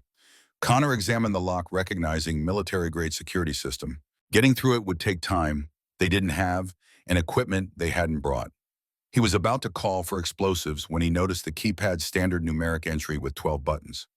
Vincent's arrogance might have left vulnerability here too, using password he'd remember rather than random number sequence. Emma had mentioned Vincent's daughter, the one who wouldn't speak to him. October 15, 2010. Connor tried 10-1-17. The lock clicked open. The basement stairs descended into darkness that was somehow worse than the empty house above. Connor led every sense, screaming warnings about traps and ambushes. At the bottom, a single room had been converted into makeshift cell. Emma sat in the corner, zip-tied to a chair, gagged, her eyes wide with terror that transformed to hope when she saw Connor. But relief died as Connor noticed the explosives. C4 charges attached to support columns enough to bring down the entire house. A cell phone taped to the main charge rigged as remote detonator. Vincent could trigger it from anywhere, turn this basement into tomb with single call. Derek moved carefully, examining the setup. Amateur hour. He used consumer-grade C4 and simple phone detonator. I can disarm this. Connor's training said trust your brother, but Sarah's death had taught him that trust got people killed. He checked the charges himself, confirming Derek's assessment. The explosives were real, but the trigger was exactly as Derek described, something pulled from internet instructions rather than professional demolition work. Vincent's arrogance again, assuming competence with explosives based on reading rather than experience. Derek worked quickly, disconnecting the phone from detonator, cutting wires in sequence that rendered the charges inert. Connor freed Emma, removing her gag and cutting the zip ties. She collapsed against him, small body shaking with fear and relief that came out in gasping sobs. His voice was gentle. You're safe now. I promised Sarah I'd protect you, and I keep my promises. Emma's response came through tears. Vincent was here. He said you'd choose stopping the shipments over saving me. Said that's what good men do, choose the greater good. He seemed sad about it. The psychological cruelty of that, making Emma believe she'd be sacrificed, added another crime to Vincent's ledger. Connor held her until the shaking subsided, then checked his watch. 1945 hours. 15 minutes until warehouse assaults. They needed to move, needed to coordinate, but first Emma needed to know she'd never been expendable. Connor crouched to her eye level. Sarah didn't save you so we could sacrifice you later. You matter, Emma, not because of what you witnessed or what you know, but because you're a kid who deserves protection. We came for you first, before the warehouses, before stopping Vincent. You understand? Emma nodded, something in her eyes shifting, like fundamental assumptions about adults were being rewritten. She'd spent 3 months learning that grown-ups were unreliable, that promises meant nothing, that survival was solitary endeavor. Connor was teaching her a different lesson, that some promises were sacred and some adults actually meant what they said. His phone buzzed with incoming text from the warehouse teams, in position, awaiting go signal. Connor sent back, execute, take them alive if possible. We need information. What followed over the next hour would be recounted in Iron Wolf's history as the night the club almost died. Warehouse 12, where Connor's initial team had been ambushed, saw a brutal firefight that left 2 club members wounded and 4 mercenaries dead. Warehouse 7 went smoother, the tactical team there surrendering when they realized they were outnumbered and outflanked. Highway 9 storage facility turned into siege-pinned defenders calling for backup that never arrived because Vincent had already fled. The shipments were stopped. 20 million in weapons seized. DEA and FBI descended on the locations within hours, alerted by anonymous calls that provided exact coordinates and evidence of interstate trafficking. Vincent's empire was burning, his carefully constructed operation exposed and dismantled in single night of coordinated violence. But Vincent himself had vanished. Connor returned to the compound near midnight, Emma asleep in his truck's passenger seat, Derek driving while Connor worked his phone coordinating with federal agents who wanted answers about how a motorcycle club had stumbled onto major cartel weapons pipeline. The truth was complicated, involved dead wife and homeless witness, an investigation that had nearly destroyed them from inside. Connor gave them edited version enough to explain tonight's raids without revealing how deep the betrayal had gone. The compound felt different when they arrived, haunted by what had almost happened. Vincent had been brother to these men, had handled their money, had been trusted with secrets and vulnerabilities. His betrayal was wound that would take years to heal if it ever did. Some bonds once broken, never quite reformed, no matter how much time passed. Connor carried Emma to his quarters, laying her in the bed where she'd slept the previous night. She woke briefly, disoriented. Is it over? Connor wanted to say yes, wanted to promise her safety and closure. But Vincent was still free, still dangerous, and still possessed resources that made him threat as long as he remained at large. The answer had to be honest. Not yet, but we're close. Go back to sleep. Emma's hand caught his. Sarah said you'd finish it. Said you were the kind of man who kept going even when everyone else quit.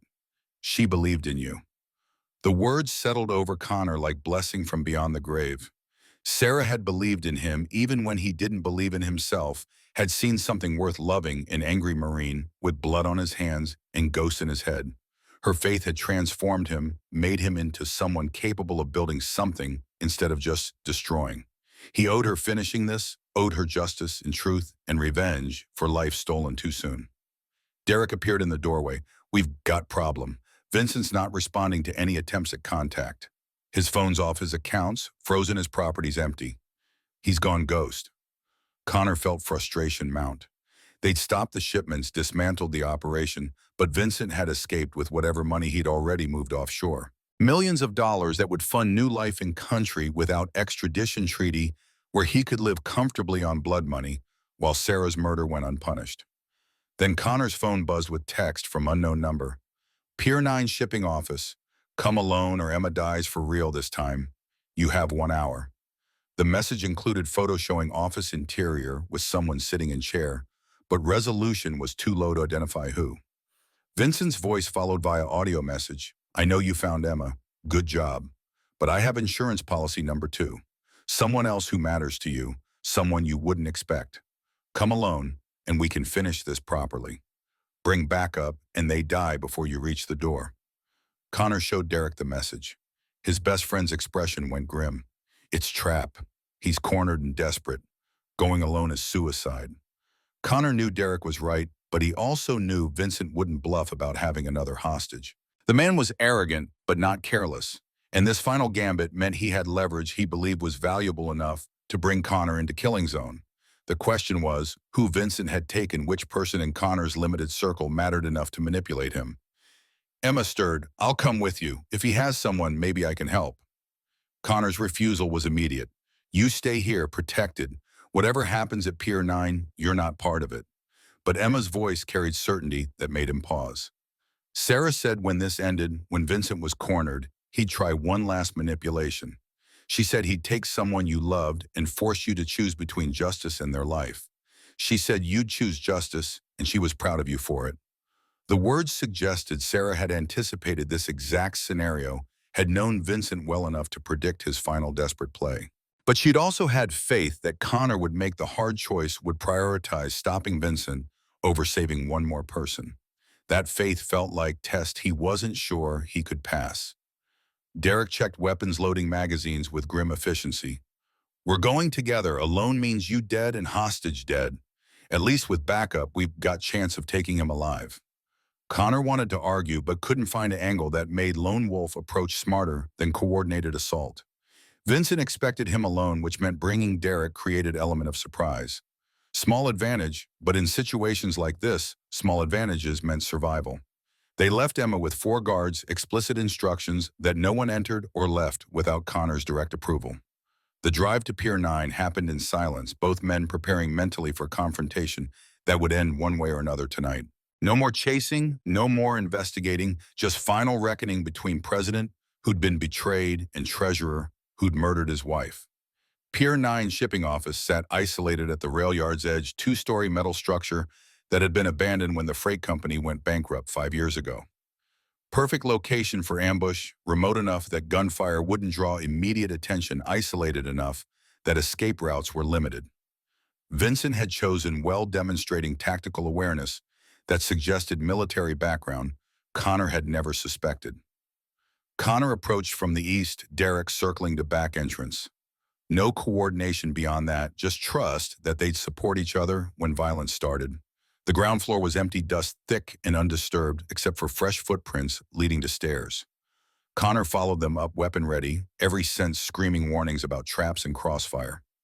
The second-floor office was exactly as the photo had shown. Someone sat in chair, facing away from door, zip-tied and motionless. Vincent stood by the window, silhouetted against city lights, a pistol in one hand, and what looked like dead man's switch in the other. His voice was calm, almost conversational. You brought backup. I'm disappointed, Connor. I specifically said, come alone. Connor's weapon aimed at center mass. Let them go. Whatever this is between us, they're not part of it. Vincent smiled, and in that expression, Connor saw glimpses of the man he'd trusted for years, the treasurer who'd seemed dedicated to building something legitimate. But they are part of it. That's the whole point. Everything is connected to everything else. Sarah's death, your investigation, tonight's raids, it all flows together. He pressed the switch. This trigger, I release it, the building blows. I wired this place the same way I wired that house in L'Oreal. C4 on support columns enough to bring it all down. So here's the situation. You shoot me, I drop the switch, we all die. You let me walk your hostage lives, and I disappear forever. Connor's finger rested on trigger, calculating angles and outcomes. Vincent was maybe 15 feet away, positioned where Connor's shot would have to be perfect. Miss, or just wound him, and the switch dropped. But if Vincent's leverage was solid, shooting him meant killing whoever sat in that chair. Derek appeared in the doorway behind the Vincent, weapon raised. The treasurer seemed unsurprised. Hello, Derek. Glad you could join us. Makes this more poetic, don't you think? All the key players in one room for the finale. Connor needed to keep Vincent talking, buy time to formulate plan that didn't end with everyone dead. Why Sarah? Why kill her? Vincent's expression flickered, genuine regret showing through. She was too smart, found the irregularities too quickly. I offered her partnership chance to share the profits. She refused, said trafficking weapons was evil. Like good and evil are still meaningful concepts in a world that chews up people like us. His voice hardened. I built something, Connor. Real wealth, real power. While you were playing at legitimacy with your bike shop and community outreach, I was making actual money. But Sarah couldn't see vision, couldn't understand that morality is luxury for people who don't need to survive. Connor felt rage building but kept voice level. You murdered my wife. Nothing you say justifies that. Vincent shrugged. I made business decision. She was threat. I eliminated threat. Liam was supposed to make it look cleaner, but he panicked after she went over the edge. Still, accident story held up until your homeless friend showed up. That was variable I didn't account for. He gestured toward the chair. Want to see who I brought for you? Your leverage for letting me walk away. Connor's stomach dropped as Vincent turned the chair. It wasn't another club member. It wasn't anyone from Connor's limited circle. It was Leo, the tech expert who'd helped crack Sarah's encrypted files. His face was bruised and fear in his eyes suggested hours of captivity and abuse. Vincent's voice carried satisfaction. Leo was loose end, knew too much about the evidence, had copies of Sarah's files. Couldn't leave him alive to testify. But he also makes useful leverage. Let me walk away right now and Leo lives. Try to stop me and we all die. Connor felt the trap closing. Leo had helped them, had been ally in seeking truth. Abandoning him to save Vincent felt like another betrayal, another failure to protect people that Sarah would have wanted protected. But charging Vincent meant everyone dying, including Leo. Derek spoke up, his voice carrying authority. Vincent, you're not walking away from this. Best case scenario, you spend life in federal prison. Worst case, you die in this office. But either way, tonight ends your operation. Well, Vincent's laugh was hollow. Optimistic, I respect that, but you're forgetting something important. I've been planning this contingency for months. Everything you found tonight, that was always acceptable loss. The real money, the serious assets, they're already offshore and untouchable. I've got enough hidden to live like king for rest of my life. He paused, then added, but I liked you guys, really did, so I'm offering mercy. Let me walk. I disappear. You never hear from me again. Everyone lives. That's the best deal you're getting tonight.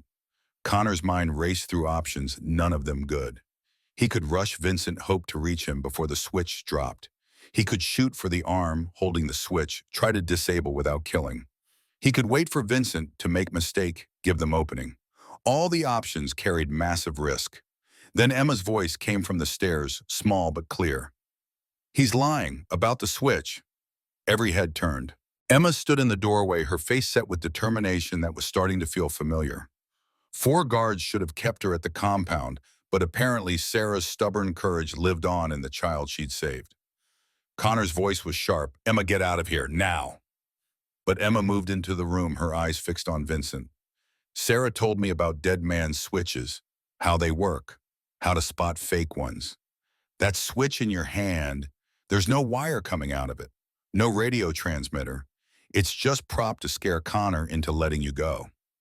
Vincent's expression shifted, something like respect mixing with frustration. Smart kid, Sarah trained you well, but you're wrong. This switch is connected wirelessly via cell phone trigger. Same system I used in Laurel. Emma didn't flinch. Then show us. Hold it up so we can see the connections.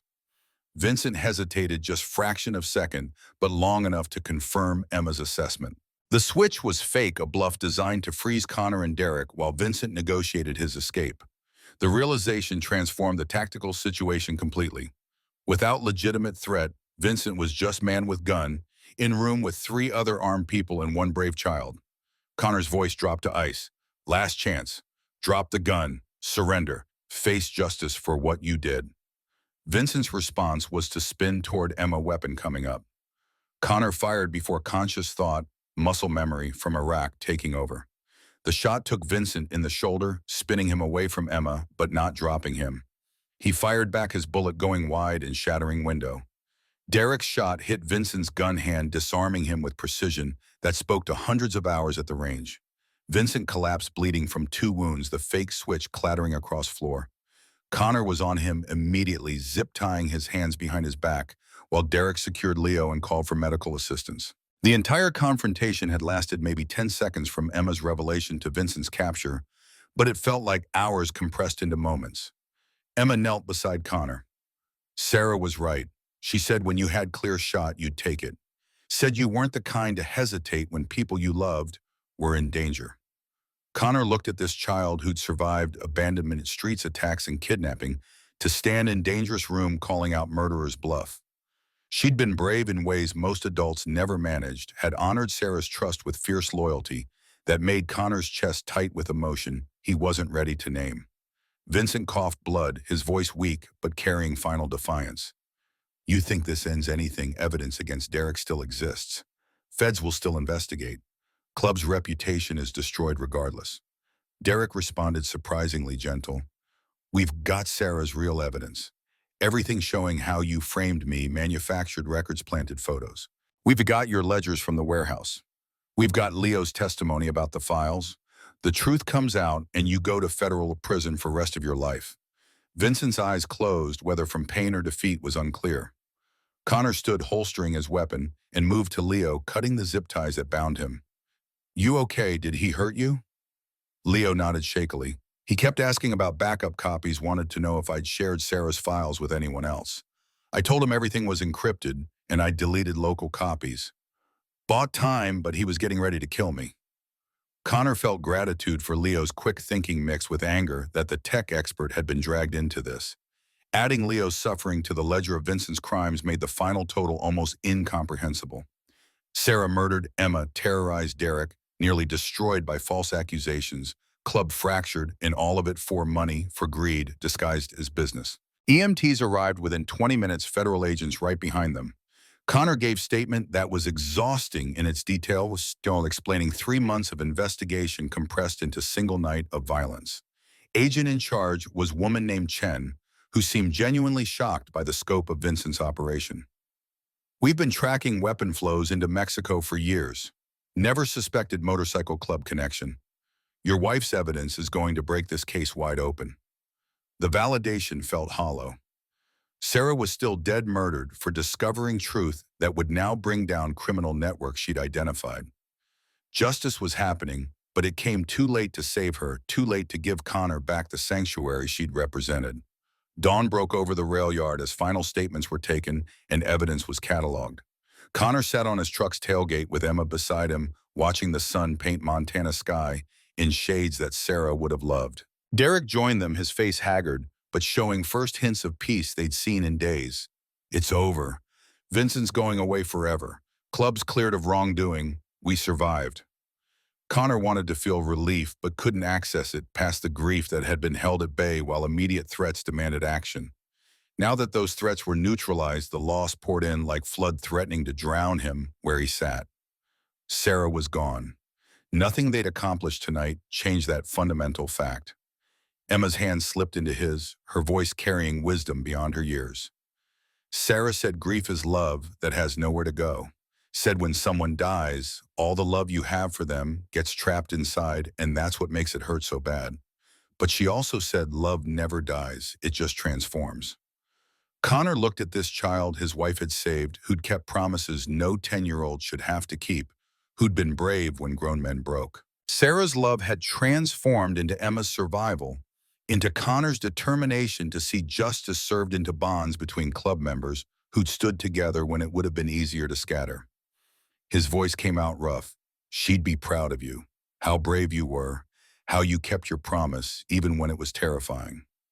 Emma leaned against him, small weight that somehow felt exactly right. "She said I'd find family, that you'd take care of me like she couldn't.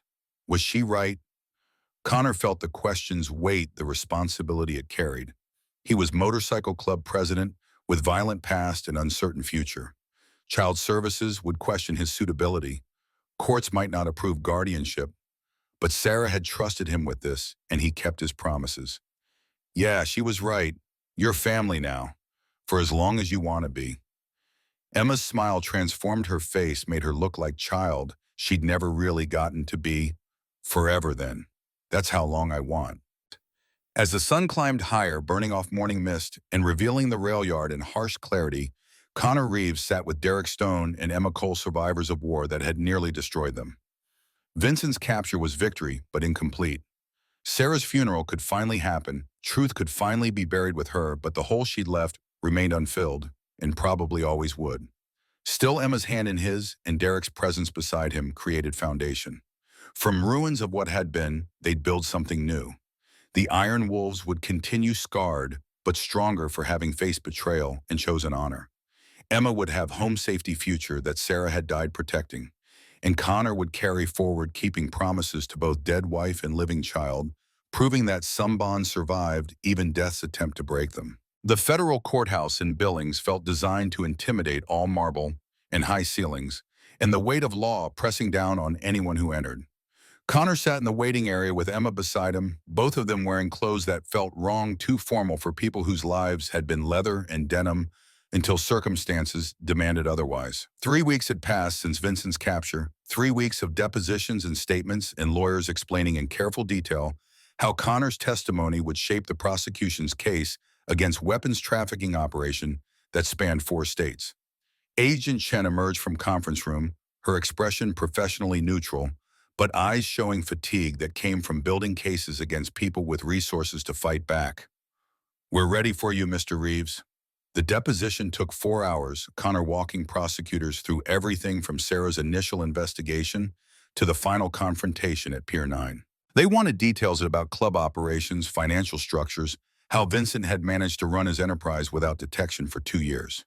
Each answer felt like autopsy of something that had been alive and now wasn't dissecting the Iron Wolves' trust in Brotherhood to expose the cancer that had grown inside.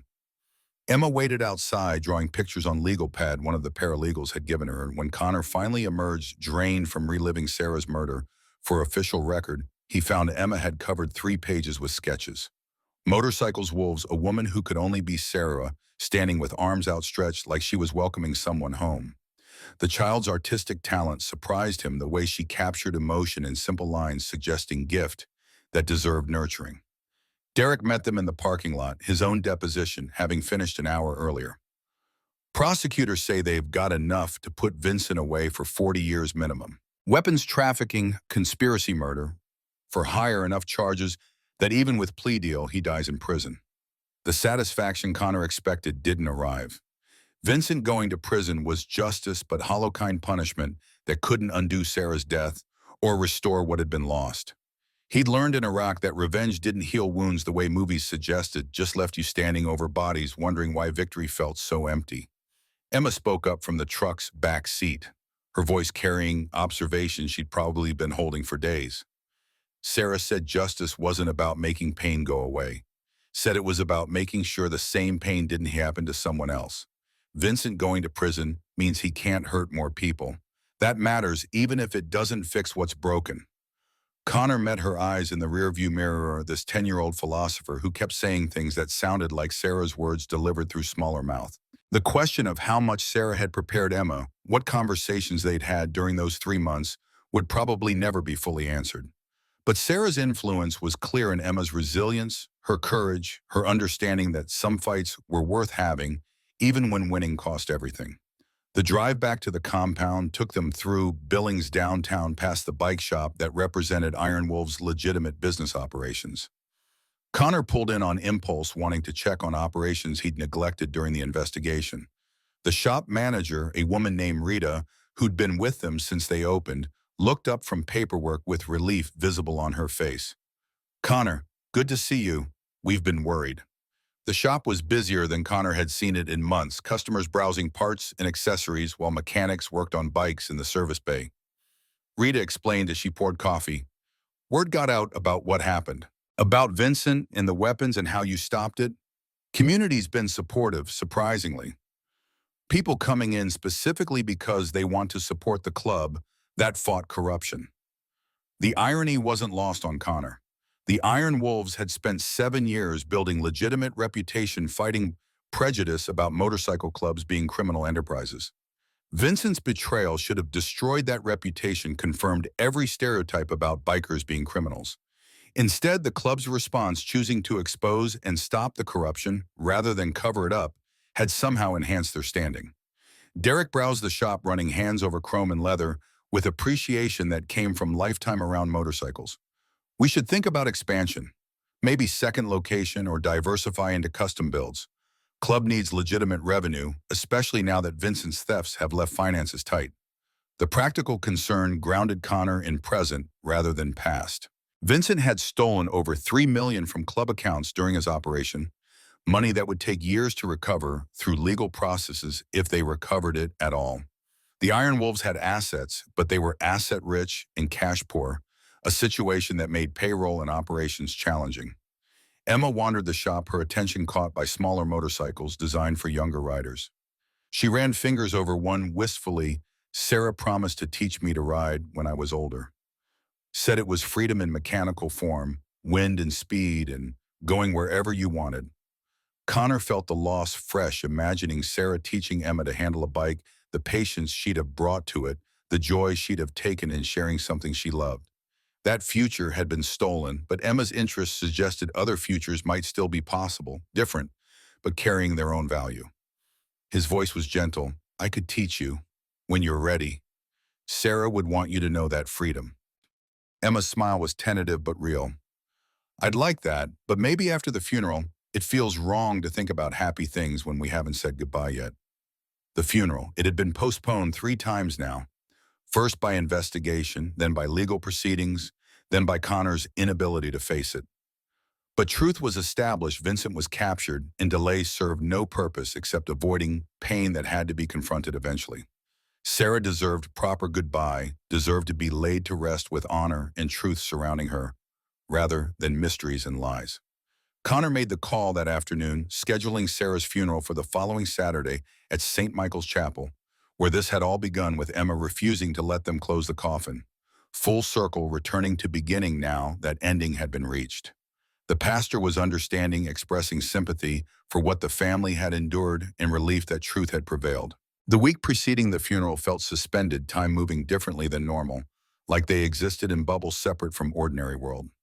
Connor spent hours reviewing Sarah's effects items that had been held as evidence and were now returned. Her laptop containing the investigation files, her journals documenting concerns about Vincent's financial irregularities, her phone with final text messages to Emma, instructions about what to do if something happened, contingency plans laid out with heartbreaking prescience. Derek handled practical arrangements, coordinating with club members about attendance, reaching out to Sarah's family, who'd stayed distant after her marriage to motorcycle club president. Her mother was coming from Seattle, a woman Connor had met twice, and who'd made clear her disappointment that her daughter had chosen him. The prospect of facing her judgment while grieving Sarah felt daunting, but Sarah would have wanted her mother present. Emma asked unexpected question 3 days before the funeral. What do I wear? I don't have anything nice. Sarah bought me clothes from thrift stores, but they're just regular stuff. The practical concern highlighted how much Emma had been improvising, surviving with minimal resources and no adult guidance for months before Sarah found her. Connor realized he'd been so focused on keeping her safe, stopping Vincent seeking justice, that he'd neglected basic needs like ensuring she had appropriate clothing. Rita from the bike shop solved the problem, arriving at the compound with her teenage daughter and bags from department stores. Heard Emma needed outfitting, figured you boys wouldn't know where to start with shopping for a girl, so we handled it. Emma emerged from trying on clothes looking transformed, dark dress that fit properly. New shoes that didn't have holes, her hair brushed and trimmed by Rita's daughter into something that framed her face instead of hanging in tangles. The physical transformation was surface level, but watching Emma examine herself in mirror with something like wonder suggested psychological shift too, from survival mode into something resembling normalcy. The night before the funeral, Connor found Emma on the compound's roof, accessible through fire escape that club members used for smoking and contemplation. She sat with legs dangling over edge, staring at Montana sky that was so clear the stars looked close enough to touch. He settled beside her, offering jacket against September chill that hinted at winter's approach. Emma's voice was small, younger than he'd heard it. I'm scared. Tomorrow makes it real. Sarah really being gone and buried and never coming back. Long as we were investigating and chasing Vincent, I could pretend she was just away somewhere. But funeral means admitting she's dead. Connor understood that particular denial, how mind created protective fictions to avoid unbearable truths. He'd done same thing during first days after Sarah's death, waking each morning, expecting to find her beside him, taking seconds for reality to crash back in. The permanent nature of death, its absolute irreversibility, was hardest lesson to integrate. His arm went around Emma's shoulders, pulling her close. Funerals are for the living, not the dead. Sarah's already gone. Tomorrow is about us, saying goodbye, honoring what she meant to us, making promise to carry forward what she taught us. It hurts because love hurts when it loses its destination. But hurt means the love was real, and that matters. Emma leaned into him, this child who'd become his responsibility and somehow his anchor. Will it always hurt this much? Connor's honesty was gift he could give her. No, grief changes, gets quieter. You learn to carry it instead of it carrying you. Some days you'll forget to be sad, then feel guilty for forgetting. Some days the loss hits fresh, like it just happened. But eventually the good memories outnumber the painful ones, and you can think about her without bleeding. Takes time, though. Lots of time. They sat in silence watching stars wheel overhead in patterns ancient peoples had used for navigation when Earth seemed flat and endings seemed impossible. Connor felt the weight of responsibility he'd accepted, not just keeping Emma safe, but helping her navigate grief that would shape whoever she became. Sarah had trusted him with this, and he'd do everything in his power to honor that trust. Saturday arrived with perfect autumn weather, clear skies, and temperature that felt like blessing. St. Michael's Chapel filled with people from different corners of Sarah's life. Social workers from her former career clients she'd helped navigate bureaucracy and trauma. Iron Wolves members in their formal vests, and community members who'd known her through charity work and kindness. Sarah's mother sat in front pew, her face carved from grief and resentment that Connor was too tired to address. Emma held Connor's hand as they entered her grip, almost painful in its intensity. The casket was open for viewing, Sarah's body preserved well enough that she almost looked asleep except for absolute stillness that living bodies never achieved. Emma approached slowly, finally standing beside the casket she'd refused to let them close weeks ago. Her voice was whisper meant only for Sarah. "I kept my promise. They know the truth. Vincent's going to prison. Connor's keeping me safe. You can rest now." The pastor delivered eulogy that touched on Sarah's social work, her compassion for overlooked and forgotten, her belief that every person deserved dignity regardless of circumstances. He'd clearly done research speaking about her with respect that suggested he'd moved past initial discomfort with her marriage to motorcycle club. Connor supposed stopping weapons trafficking and solving murder earned certain credibility even from traditional religious figures. Derek spoke next, sharing story about Sarah helping club members' daughter get into rehab when insurance wouldn't cover treatment, how she'd advocated and negotiated and refused to accept no until the girl got help she needed. His voice cracked, describing Sarah's tenacity, her refusal to let bureaucracy defeat compassion. Several people in the chapel were crying openly, the reality of her loss settling over them like weight. Connor's turn came, and he stood at the podium with paper containing eulogy he'd written and rewritten dozen times. But looking out at the gathered mourners, the words felt inadequate, too formal to capture what Sarah had meant. He set the paper aside and spoke from whatever place grief and love lived together. His voice was rough but steady. "Sarah saved me. I was drowning when we met, broken soldier who couldn't figure out how to live in world without war. She showed me that being warrior meant protecting rather than destroying. That strength was measured in what you built instead of what you tore down. She saw potential in angry man with blood on his hands, and she loved that potential until it became real." He paused, gathering himself. Last thing she did was investigate corruption that was hurting her community. She knew it was dangerous. She recorded warnings, prepared contingencies, trusted a homeless child with evidence because Emma had nothing to lose and everything to gain from someone believing in her. Sarah died fighting for people who couldn't fight for themselves. That's who she was. That's the legacy she leaves. Connor's eyes found Emma. "She asked me to take care of Emma, to finish what she started, to choose truth even when it destroyed everything comfortable.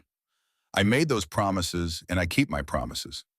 Sarah's love doesn't die just because she did. It transforms into action, into the choices we make going forward, into how we treat the vulnerable and forgotten, the way she treated them. With dignity, with compassion, with absolute refusal to look away. He stepped down, legs unsteady, and Emma met him, her hand finding his. They sat together through remaining eulogies, through hymns Sarah had loved, through final blessing that committed her body to earth and soul to whatever came after. When it ended, when casket was closed for final time and rolled toward waiting hearse, Connor felt something shift inside his chest. Not peace exactly, but acknowledgement that death had its place, and fighting it meant dishonoring Sarah's sacrifice. The burial happened at Sunset Hill Cemetery. Modest plot Connor had chosen because it faced east towards sunrise. Sarah had loved mornings, the way light gradually revealed the world rather than arriving all at once. Watching sun rise over her grave felt like continuing conversation they'd never finished, daily reminder that she'd existed and mattered and left mark on world that wouldn't fade just because she was gone. Emma placed single white rose on the casket before it lowered, her voice steady despite tears. "Thank you for saving me. Thank you for showing me that some adults keep their promises. I'll try to be brave like you." The cemetery cleared slowly, mourners returning to lives that continued despite loss. Sarah's mother approached Connor with expressions suggesting duty rather than desire. I want to talk about the child, Emma Mason. Connor's guard went up immediately. What about her? Sarah's mother. Margaret struggled with words that clearly didn't come easy. Sarah's will left instructions. About Emma. She wanted you to have guardianship if anything happened. Lawyer contacted me about signing off on the arrangement. I want to understand why my daughter trusted motorcycle gang member with a child's life. The judgment in motorcycle gang member was clear, but Connor was too tired to take offense. He kept voice level. Sarah found Emma living behind dumpster. 3 months this kid survived alone because foster system had failed her so badly, she'd rather face streets than go back. Sarah brought her food supplies, treated her like person who mattered. When Sarah realized someone in my club was corrupt, she gave Emma evidence because Emma had nothing to lose from telling truth. He met Margaret's eyes. Your daughter trusted me because she knew I'd honor her wishes even when they were hard. Emma stays with me because that's what Sarah wanted and because Emma chose it. She's family now. We take care of family. Margaret's expression cycled through emotions Connor couldn't fully parse before settling on something like resigned acceptance. My daughter loved you. I never understood why, but she did. That has to mean something. I'll sign the guardianship papers. But if you hurt that child, if you fail her the way foster system did, I will make your life hell. Understood? Connor nodded, feeling unexpected respect for this grieving mother who traveled across state to attend daughter's funeral and ensure child's welfare. Understood. I'll send updates, photos, let you be part of Emma's life if you want. Sarah would want her mother involved. Margaret's composure cracked slightly. Sarah talked about you constantly. How you'd changed, grown, become person worth building life with. She was proud of you. Proud of what you were building with that club. I should have trusted her judgment sooner. Maybe I'd have gotten to know my daughter better before she was taken. The regret in her voice was universal. Every person who'd lost someone carried similar guilt about time. Wasted words unsaid, moments missed. Connor felt it too, thinking about club business that had kept him away from home investigations he'd left Sarah to handle alone because he'd been too busy with expansion plans or security concerns. His voice was gentle. She knew you loved her. Mentioned wanting to rebuild relationship with you, bring Emma to Seattle for visit. Those plans can still happen if you want them. Emma needs family and you're Sarah's mother. That connection matters. Margaret nodded, tears finally breaking through controlled grief. I'd like that. When things settle, when legal matters are resolved, perhaps Emma could visit. I'd like to know the child my daughter died protecting. The guardianship hearing happened 2 weeks later, surprisingly straightforward given circumstances. Judge Martinez reviewed Sarah's will. Connor's testimony about how Emma came into his care, statements from social workers who'd investigated the situation and found no concerns. Emma herself spoke, answering judges' questions about where she wanted to live, with clarity that left no doubt about her preferences. The judge's decision was measured, but carried warmth. While Mr. Reeves's background might traditionally raise concerns, evidence suggests he's provided stable, safe environment for Emma during exceptionally difficult circumstances. Sarah Reeves's wishes are clear, and Emma's own preferences carry significant weight. Guardianship is granted with standard oversight and check-ins for first year. Walking out of courthouse with legal custody felt anticlimactic after everything they'd survived. Emma was already living with him, already part of daily life at compound and routines they'd established. Legal recognition just formalized what had become reality through crisis and choice. But watching Emma's face light up with relief and joy suggested the formality mattered to her official confirmation that she wasn't temporary, wasn't going to be sent away when circumstances changed. Derek waited outside with truck, his presence steady, constant through every difficulty. So we're officially parents now. Need to buy parenting books. Figure out how to do the whole responsible adult thing. Connor's laugh felt rusty but real. Pretty sure we're making it up as we go, same as everyone else. Emma climbed into truck's back seat, buckling herself in with movements that were becoming automatic. Sarah said parenting was just showing up consistently and trying to do better than your parents did. She said you didn't need to be perfect, just present. The wisdom Sarah had imparted to Emma during their 3 months together continued emerging in moments like this, guidance delivered through child's voice that felt like Sarah still teaching, even from beyond grave. Connor wondered how many other lessons were stored in Emma's memory, waiting for appropriate moment to surface. Life developed rhythm over the following months, patterns emerging from chaos. Emma started school 6th grade at Billings Middle School with support systems in place for trauma she'd experienced. Therapy twice weekly helped her process Sarah's death and attacks she'd survived. Connor attended parent and teacher conferences and school events, learning to navigate education system with same dedication he'd brought to club operations. The Iron Wolves restructured, electing new treasurer through transparent process that involved full financial audit and oversight committee. They implemented reforms that should have existed all along: multiple signatures required for large expenditures, quarterly reviews by external accountant, term limits on leadership positions. Vincent's betrayal had taught expensive lesson about trust without verification, faith without accountability. Derek and Connor rebuilt friendship that had nearly been destroyed by manufactured evidence, their bond somehow stronger for having survived attempted demolition. Late nights in compound office, working through financial recovery and operational planning, they talked about Sarah, about Vincent's betrayal, about how thin the line was between brotherhood and delusion. The conversations were painful but necessary, excavating and healing wounds that would have festered if left unexamined. Christmas arrived with unexpected warmth despite Montana winter's bitter cold. Emma had never had real Christmas, had been in foster care or on streets for every holiday she could remember. Connor and Derek went overboard, decorating compound with lights and garland, buying gifts with enthusiasm that bordered on excessive. Emma's face on Christmas morning, opening presents that included books and art supplies and her own tablet loaded with drawing programs, made every bit of effort worthwhile. She saved one gift for last, small box, wrapped carefully. "This is for you, from Sarah." Connor's hands shook as he opened it. Inside was leather bracelets Sarah had been making before she died, unfinished projects she'd been working on whenever she had spare moments. With it was note in her handwriting, "For my warrior." Reminder that strength is measured in what we protect, not what we destroy. "I love you. Always."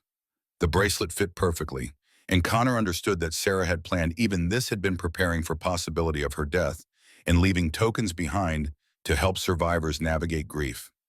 The level of thought and preparation was quintessentially Sarah taking care of others even when she wouldn't be there to see it through. Emma watched him process. "She made one for me too. Gave it to me 2 days before she died. Said bracelets were promises made, physical reminder that some people keep their word even when it's hard."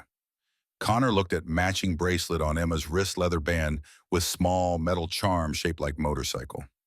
They were connected now through Sarah's gifts, through promises made and kept, through family chosen rather than given. The Iron Wolves had always talked about brotherhood, but this was different, deeper, forged through loss and survival rather than just shared interest in motorcycles. Federal trial against Vincent happened in March, swift proceeding where evidence was overwhelming and defense had no viable strategy except negotiating plea deal.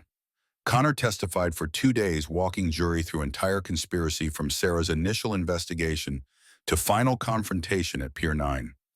Emma testified too, describing what she'd witnessed on Highway 212, her voice strong despite nervousness that came from facing packed courtroom. Vincent showed no remorse during proceedings, his expression neutral, even when prosecutors detailed murders he'd ordered and weapons that had killed dozens across border.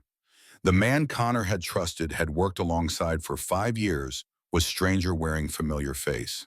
Whatever had driven Vincent toward corruption, greed, or arrogance, or simple belief that rules didn't apply to him, had consumed whatever humanity might have existed beneath.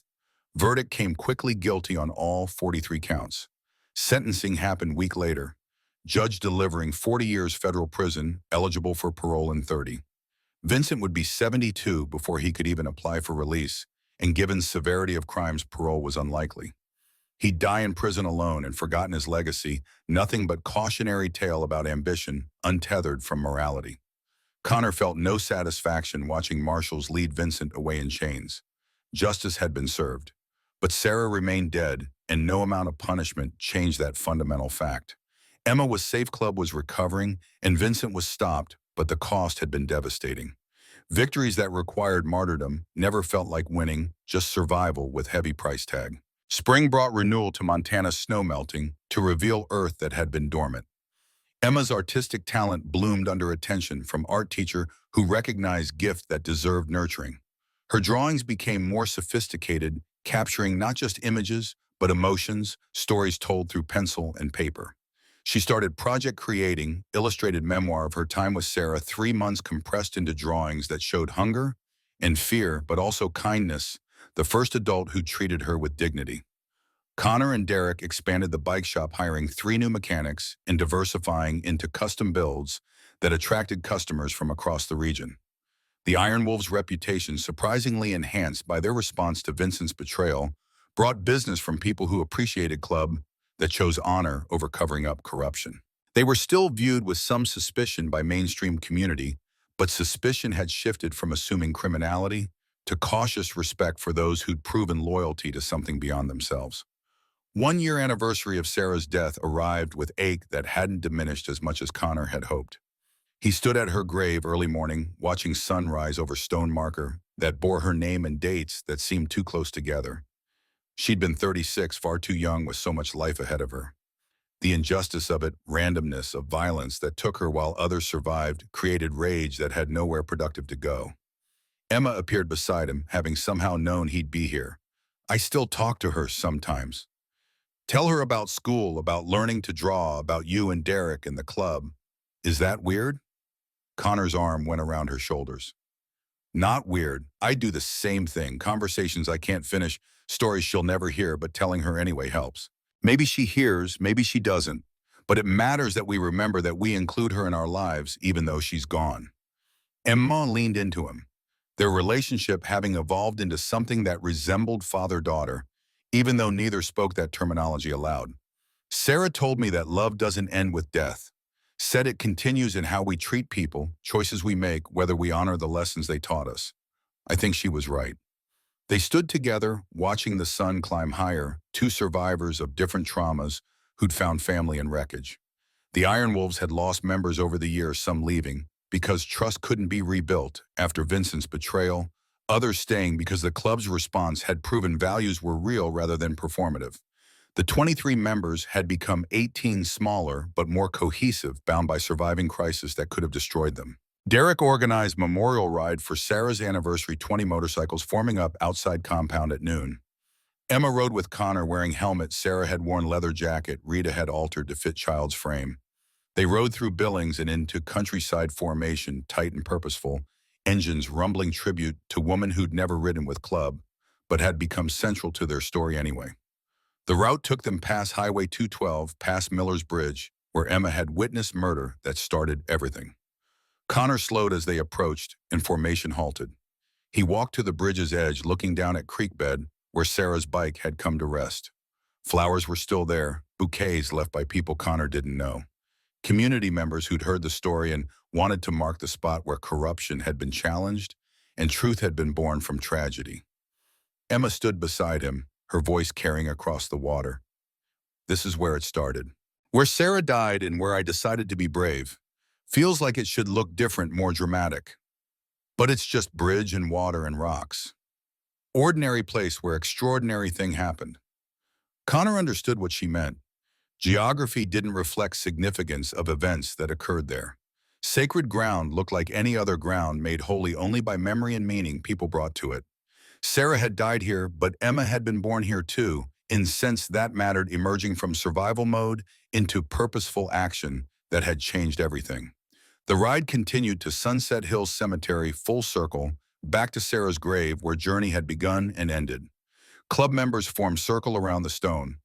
Derek speaking words they'd prepared. Sarah Reeves showed us what courage looked like.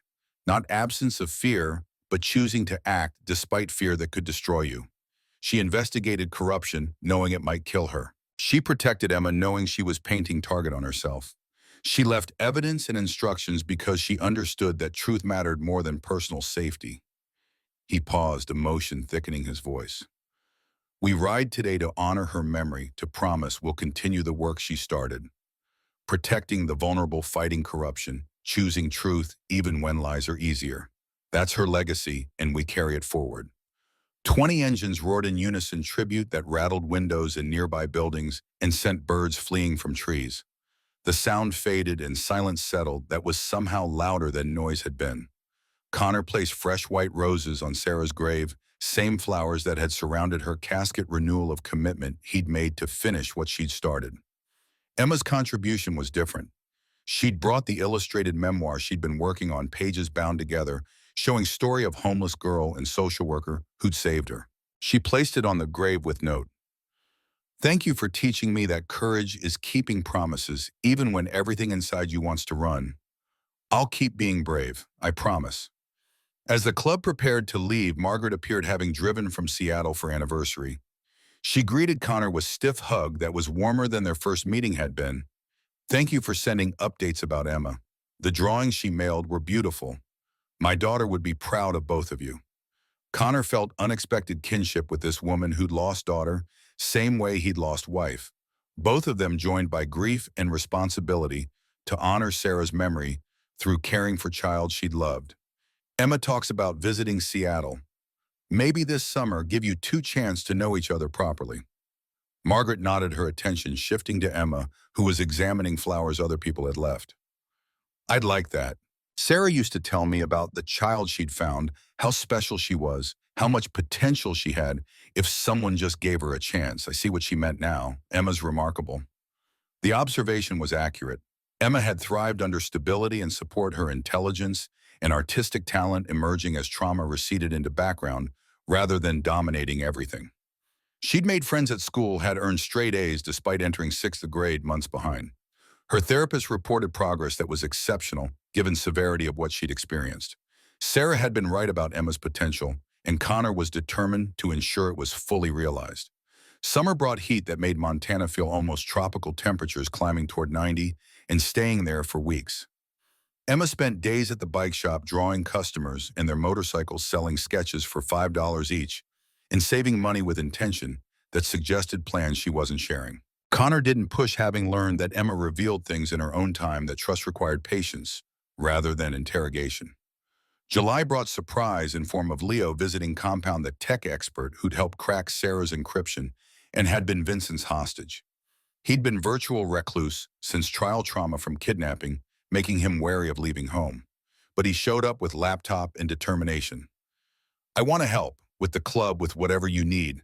Sarah saved my life by having evidence that exposed Vincent before he could kill me. I owe her." Connor appreciated the offer, but worried about Leo's mental state. "You don't owe us anything. What you went through was traumatic.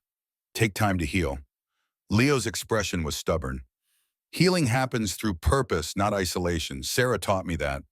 Let me contribute, help rebuild club finances, set up proper security systems so nobody can manipulate records the way Vincent did. Please." The plea was genuine, and Connor recognized that Leo needed this, needed to transform trauma into action the same way they all had. He accepted, and Leo became unofficial club tech specialist, implementing systems that would have prevented Vincent's theft and creating transparency that made future corruption much harder to hide. Emma's 13th birthday arrived in early August, 3 years after the events that had brought them together. The club threw party at compound, combining Emma's celebration with summer gathering that had become tradition. She'd grown taller, her features maturing from child to teenager, artistic talent having won her recognition, including scholarship to summer art program. The girl who'd lived behind dumpster was thriving in ways that would have made Sarah weep with pride. Connor presented a gift he'd been planning for months, registered title for small motorcycle 250cc Honda that was perfect beginner bike. Emma's eyes widened. "You're letting me learn to ride." Connor smiled. "Sarah promised to teach you. Since she can't, I'm honoring that promise. Lessons start next week. Derek's helping, and we're going slow, but you're ready. I trust you." Emma threw arms around him, hug fierce with emotion that she'd learned to express rather than bury. "Thank you for everything, for keeping your promises, for making me family, for showing me what safety feels like. I love you." The words hung in summer air, first time either had spoken them explicitly, though actions had communicated same sentiment for years. Connor felt chest tighten. "I love you too, kid. You're the best thing Sarah ever gave me, even if she didn't mean to. You remind me every day why fighting for what's right matters. As party continued, Derek pulled Connor aside with expression suggesting serious conversation incoming. We've had offer. National organization representing legitimate motorcycle clubs wants Iron Wolves to join. Would give us connections, resources, national platform for advocacy work we've been doing around reforming foster system and supporting kids who slip through cracks. Connor considered implications. Joining larger organization meant surrendering some autonomy, but it also meant had access to resources and legitimacy they'd struggled to achieve alone. Sarah's legacy through Emma had inspired Club to focus more on community service, particularly helping vulnerable children who face situations similar to Emma's. Formalizing that work through national organization could amplify impact significantly. His decision came quickly. Let's do it. Sarah died fighting corruption and protecting kids nobody else protected. If we can scale that reach, more kids prevent more tragedies, that honors her better than anything else we could do. Derek nodded clearly, having expected this answer. I'll set up meeting. But Connor, this changes things. We stop being small Montana club and become part of something bigger. Some members might not want that change. Connor looked around compound at the 18 Iron Wolves members present, at Emma laughing with Rita's teenage daughter, at Leo helping younger club member troubleshoot computer issue, at community built from wreckage. Changes aren't always bad. Sometimes they're how we grow into what we were supposed to be all along. We take the vote, let everyone decide. But my vote is yes. The club meeting happened 2 weeks later, Derek presenting the offer from National Coalition of Motorcycle Clubs, an organization that advocated for biker rights in organized community service initiatives across the country. Joining meant increased visibility, regular audits to ensure compliance with their standards, and commitment to community service hours that would require real investment. The vote was 18-0 against unanimous decision that felt like natural evolution rather than forced change. The Iron Wolves had been forged through crisis, had survived betrayal that would have destroyed lesser organizations, and had emerged with clarity about their purpose.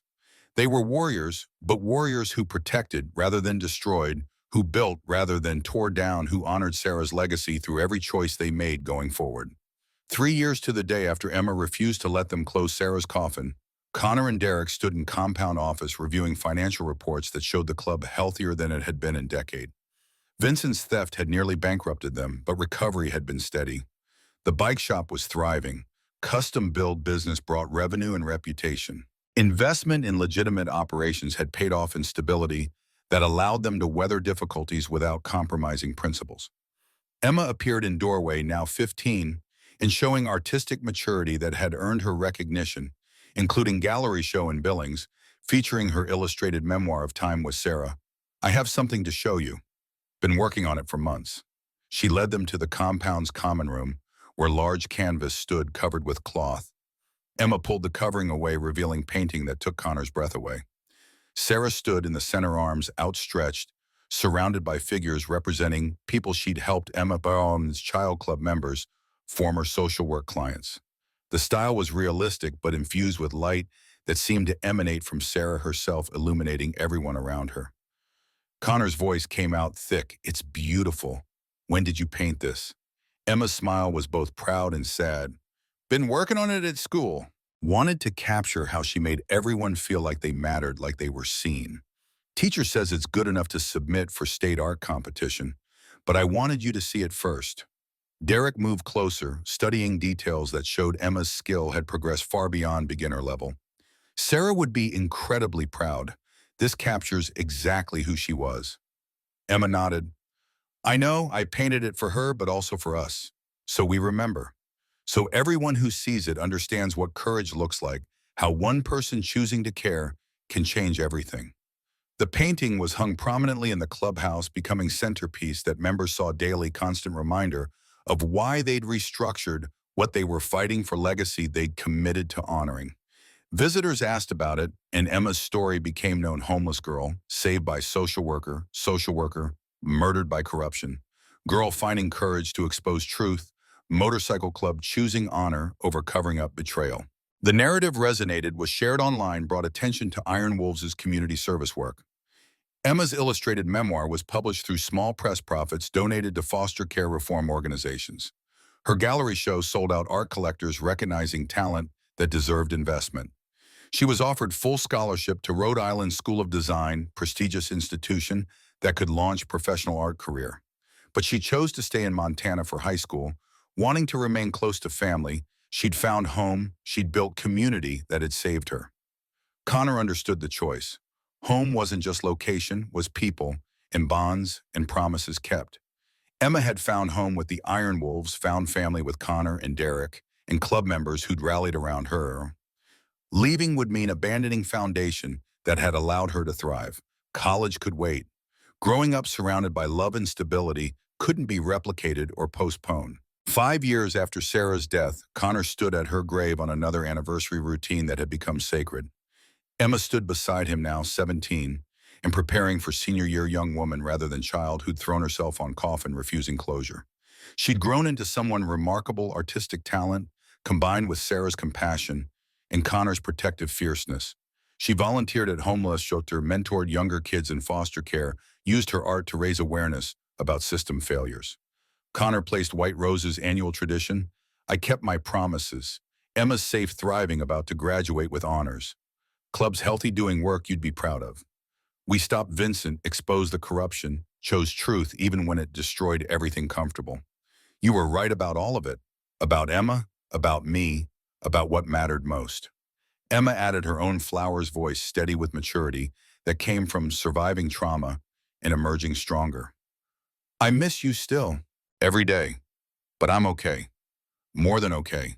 You saved me, gave me family, showed me that some adults keep their promises. I'm trying to be like you, helping people. Nobody else sees choosing courage over comfort. Thank you for everything. They stood in silence as sun climbed higher, two survivors bound by love for woman who changed both their lives. The Iron Wolves had evolved into something neither Connor nor Sarah could have predicted: motorcycle club, focused on community service and advocacy, national reputation for integrity, and commitment to protecting vulnerable populations. They'd become exactly what Sarah had believed they could be: warriors who built rather than destroyed. Derek joined them, having parked his bike at cemetery entrance. Club members are gathering at the compound. Annual memorial ride, everyone's waiting. 25 motorcycles now, growth reflecting success and reputation. New members were carefully vetted, background checks and probationary periods, ensuring they understood club values weren't negotiable. The Iron Wolves had learned expensive lesson about trust, and they'd implemented safeguards that honored that lesson while remaining open to people who shared their commitment to something larger than themselves. The memorial ride had become tradition, annual tribute that attracted motorcycles from across Montana and neighboring states. This year, over 100 bikes formed up tribute to Sarah Reeves and what her death had sparked. They rode through Billings with police escort community, having evolved from wary tolerance to genuine support. The mayor rode passenger on Derek's bike, visible endorsement of the club's transformation. At Miller's Bridge, the formation halted. Emma had painted memorial mural on the concrete support, abstract representation of courage and sacrifice that included hidden images of Sarah's face for those who looked closely enough. The mural had become pilgrimage site place. People visited to remember that ordinary people could accomplish extraordinary things when they chose truth over comfort. Connor dismounted, approaching the bridge's edge where Sarah had gone over 5 years ago. The pain was still there, but manageable now, integrated into who he was rather than consuming everything else.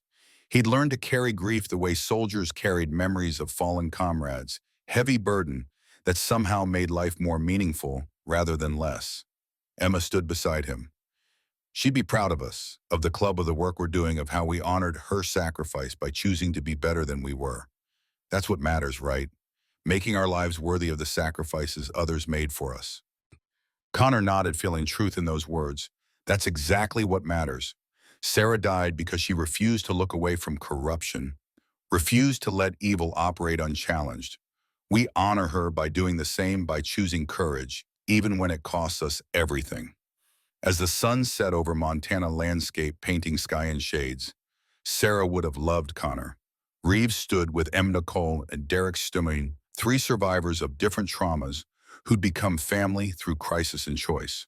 The Iron Wolves rumbled behind them, brotherhood forged through betrayal, served in honor chosen. Sarah's legacy lived in every decision they made, every vulnerable person they protected, every time they chose truth despite consequences. Emma leaned against Connor, this child who'd become daughter in all ways that mattered. Sarah said, "Courage isn't absence of fear, it's acting anyway." Said, "Keeping promises when everything inside you wants to run, that's what defines us." I think she was right about that too. Connor's arm went around her shoulders, protective gesture that had become instinctive. She was right about everything important. Took me too long to understand, but I know now. Love is action, courage is choice, and family is whoever shows up when you need them most. We keep showing up, keep choosing, courage, keep honoring the promises we made. That's how we make her death mean something. The memorial ride continued into twilight, 100 motorcycles carrying light into darkness, tribute to woman who'd shown them that one person's courage could change everything. Sarah Reeves was gone, but her impact rippled outward through lives she'd touched, through Emma's art and Connor's leadership, and the Iron Wolves' commitment to protecting those whom others had forgotten. In the end, that was what mattered. Not that Sarah had died, but how she'd lived. Not that she'd been murdered, but what her death had sparked. Not that she was gone, but that her love continued transforming everything it touched, making survivors into warriors, victims into advocates, fear into courage that refused to surrender even when surrender would have been easier. The child who'd refused to let them close the coffin had kept every promise. She'd finished what Sarah started, had found family, had become someone worth saving. And the man who'd promised to protect her had honored his dead wife by becoming the person Sarah had always believed he could be. Together with the brothers who'd chosen honor over convenience, they'd built something from ruins, had created legacy that would outlive them all. Courage wasn't absence of fear. It was keeping promises when everything inside you wanted to run, choosing truth when lies were easier, showing up when everyone else had walked away. Sarah had taught them that had died, proving it had trusted them to carry forward lessons purchased with her life. And they would. For as long as they lived, for as long as the Iron Wolves rode, for as long as Emma's art carried Sarah's memory into future she'd never see. Some promises transcended death, and these were promises worth keeping forever.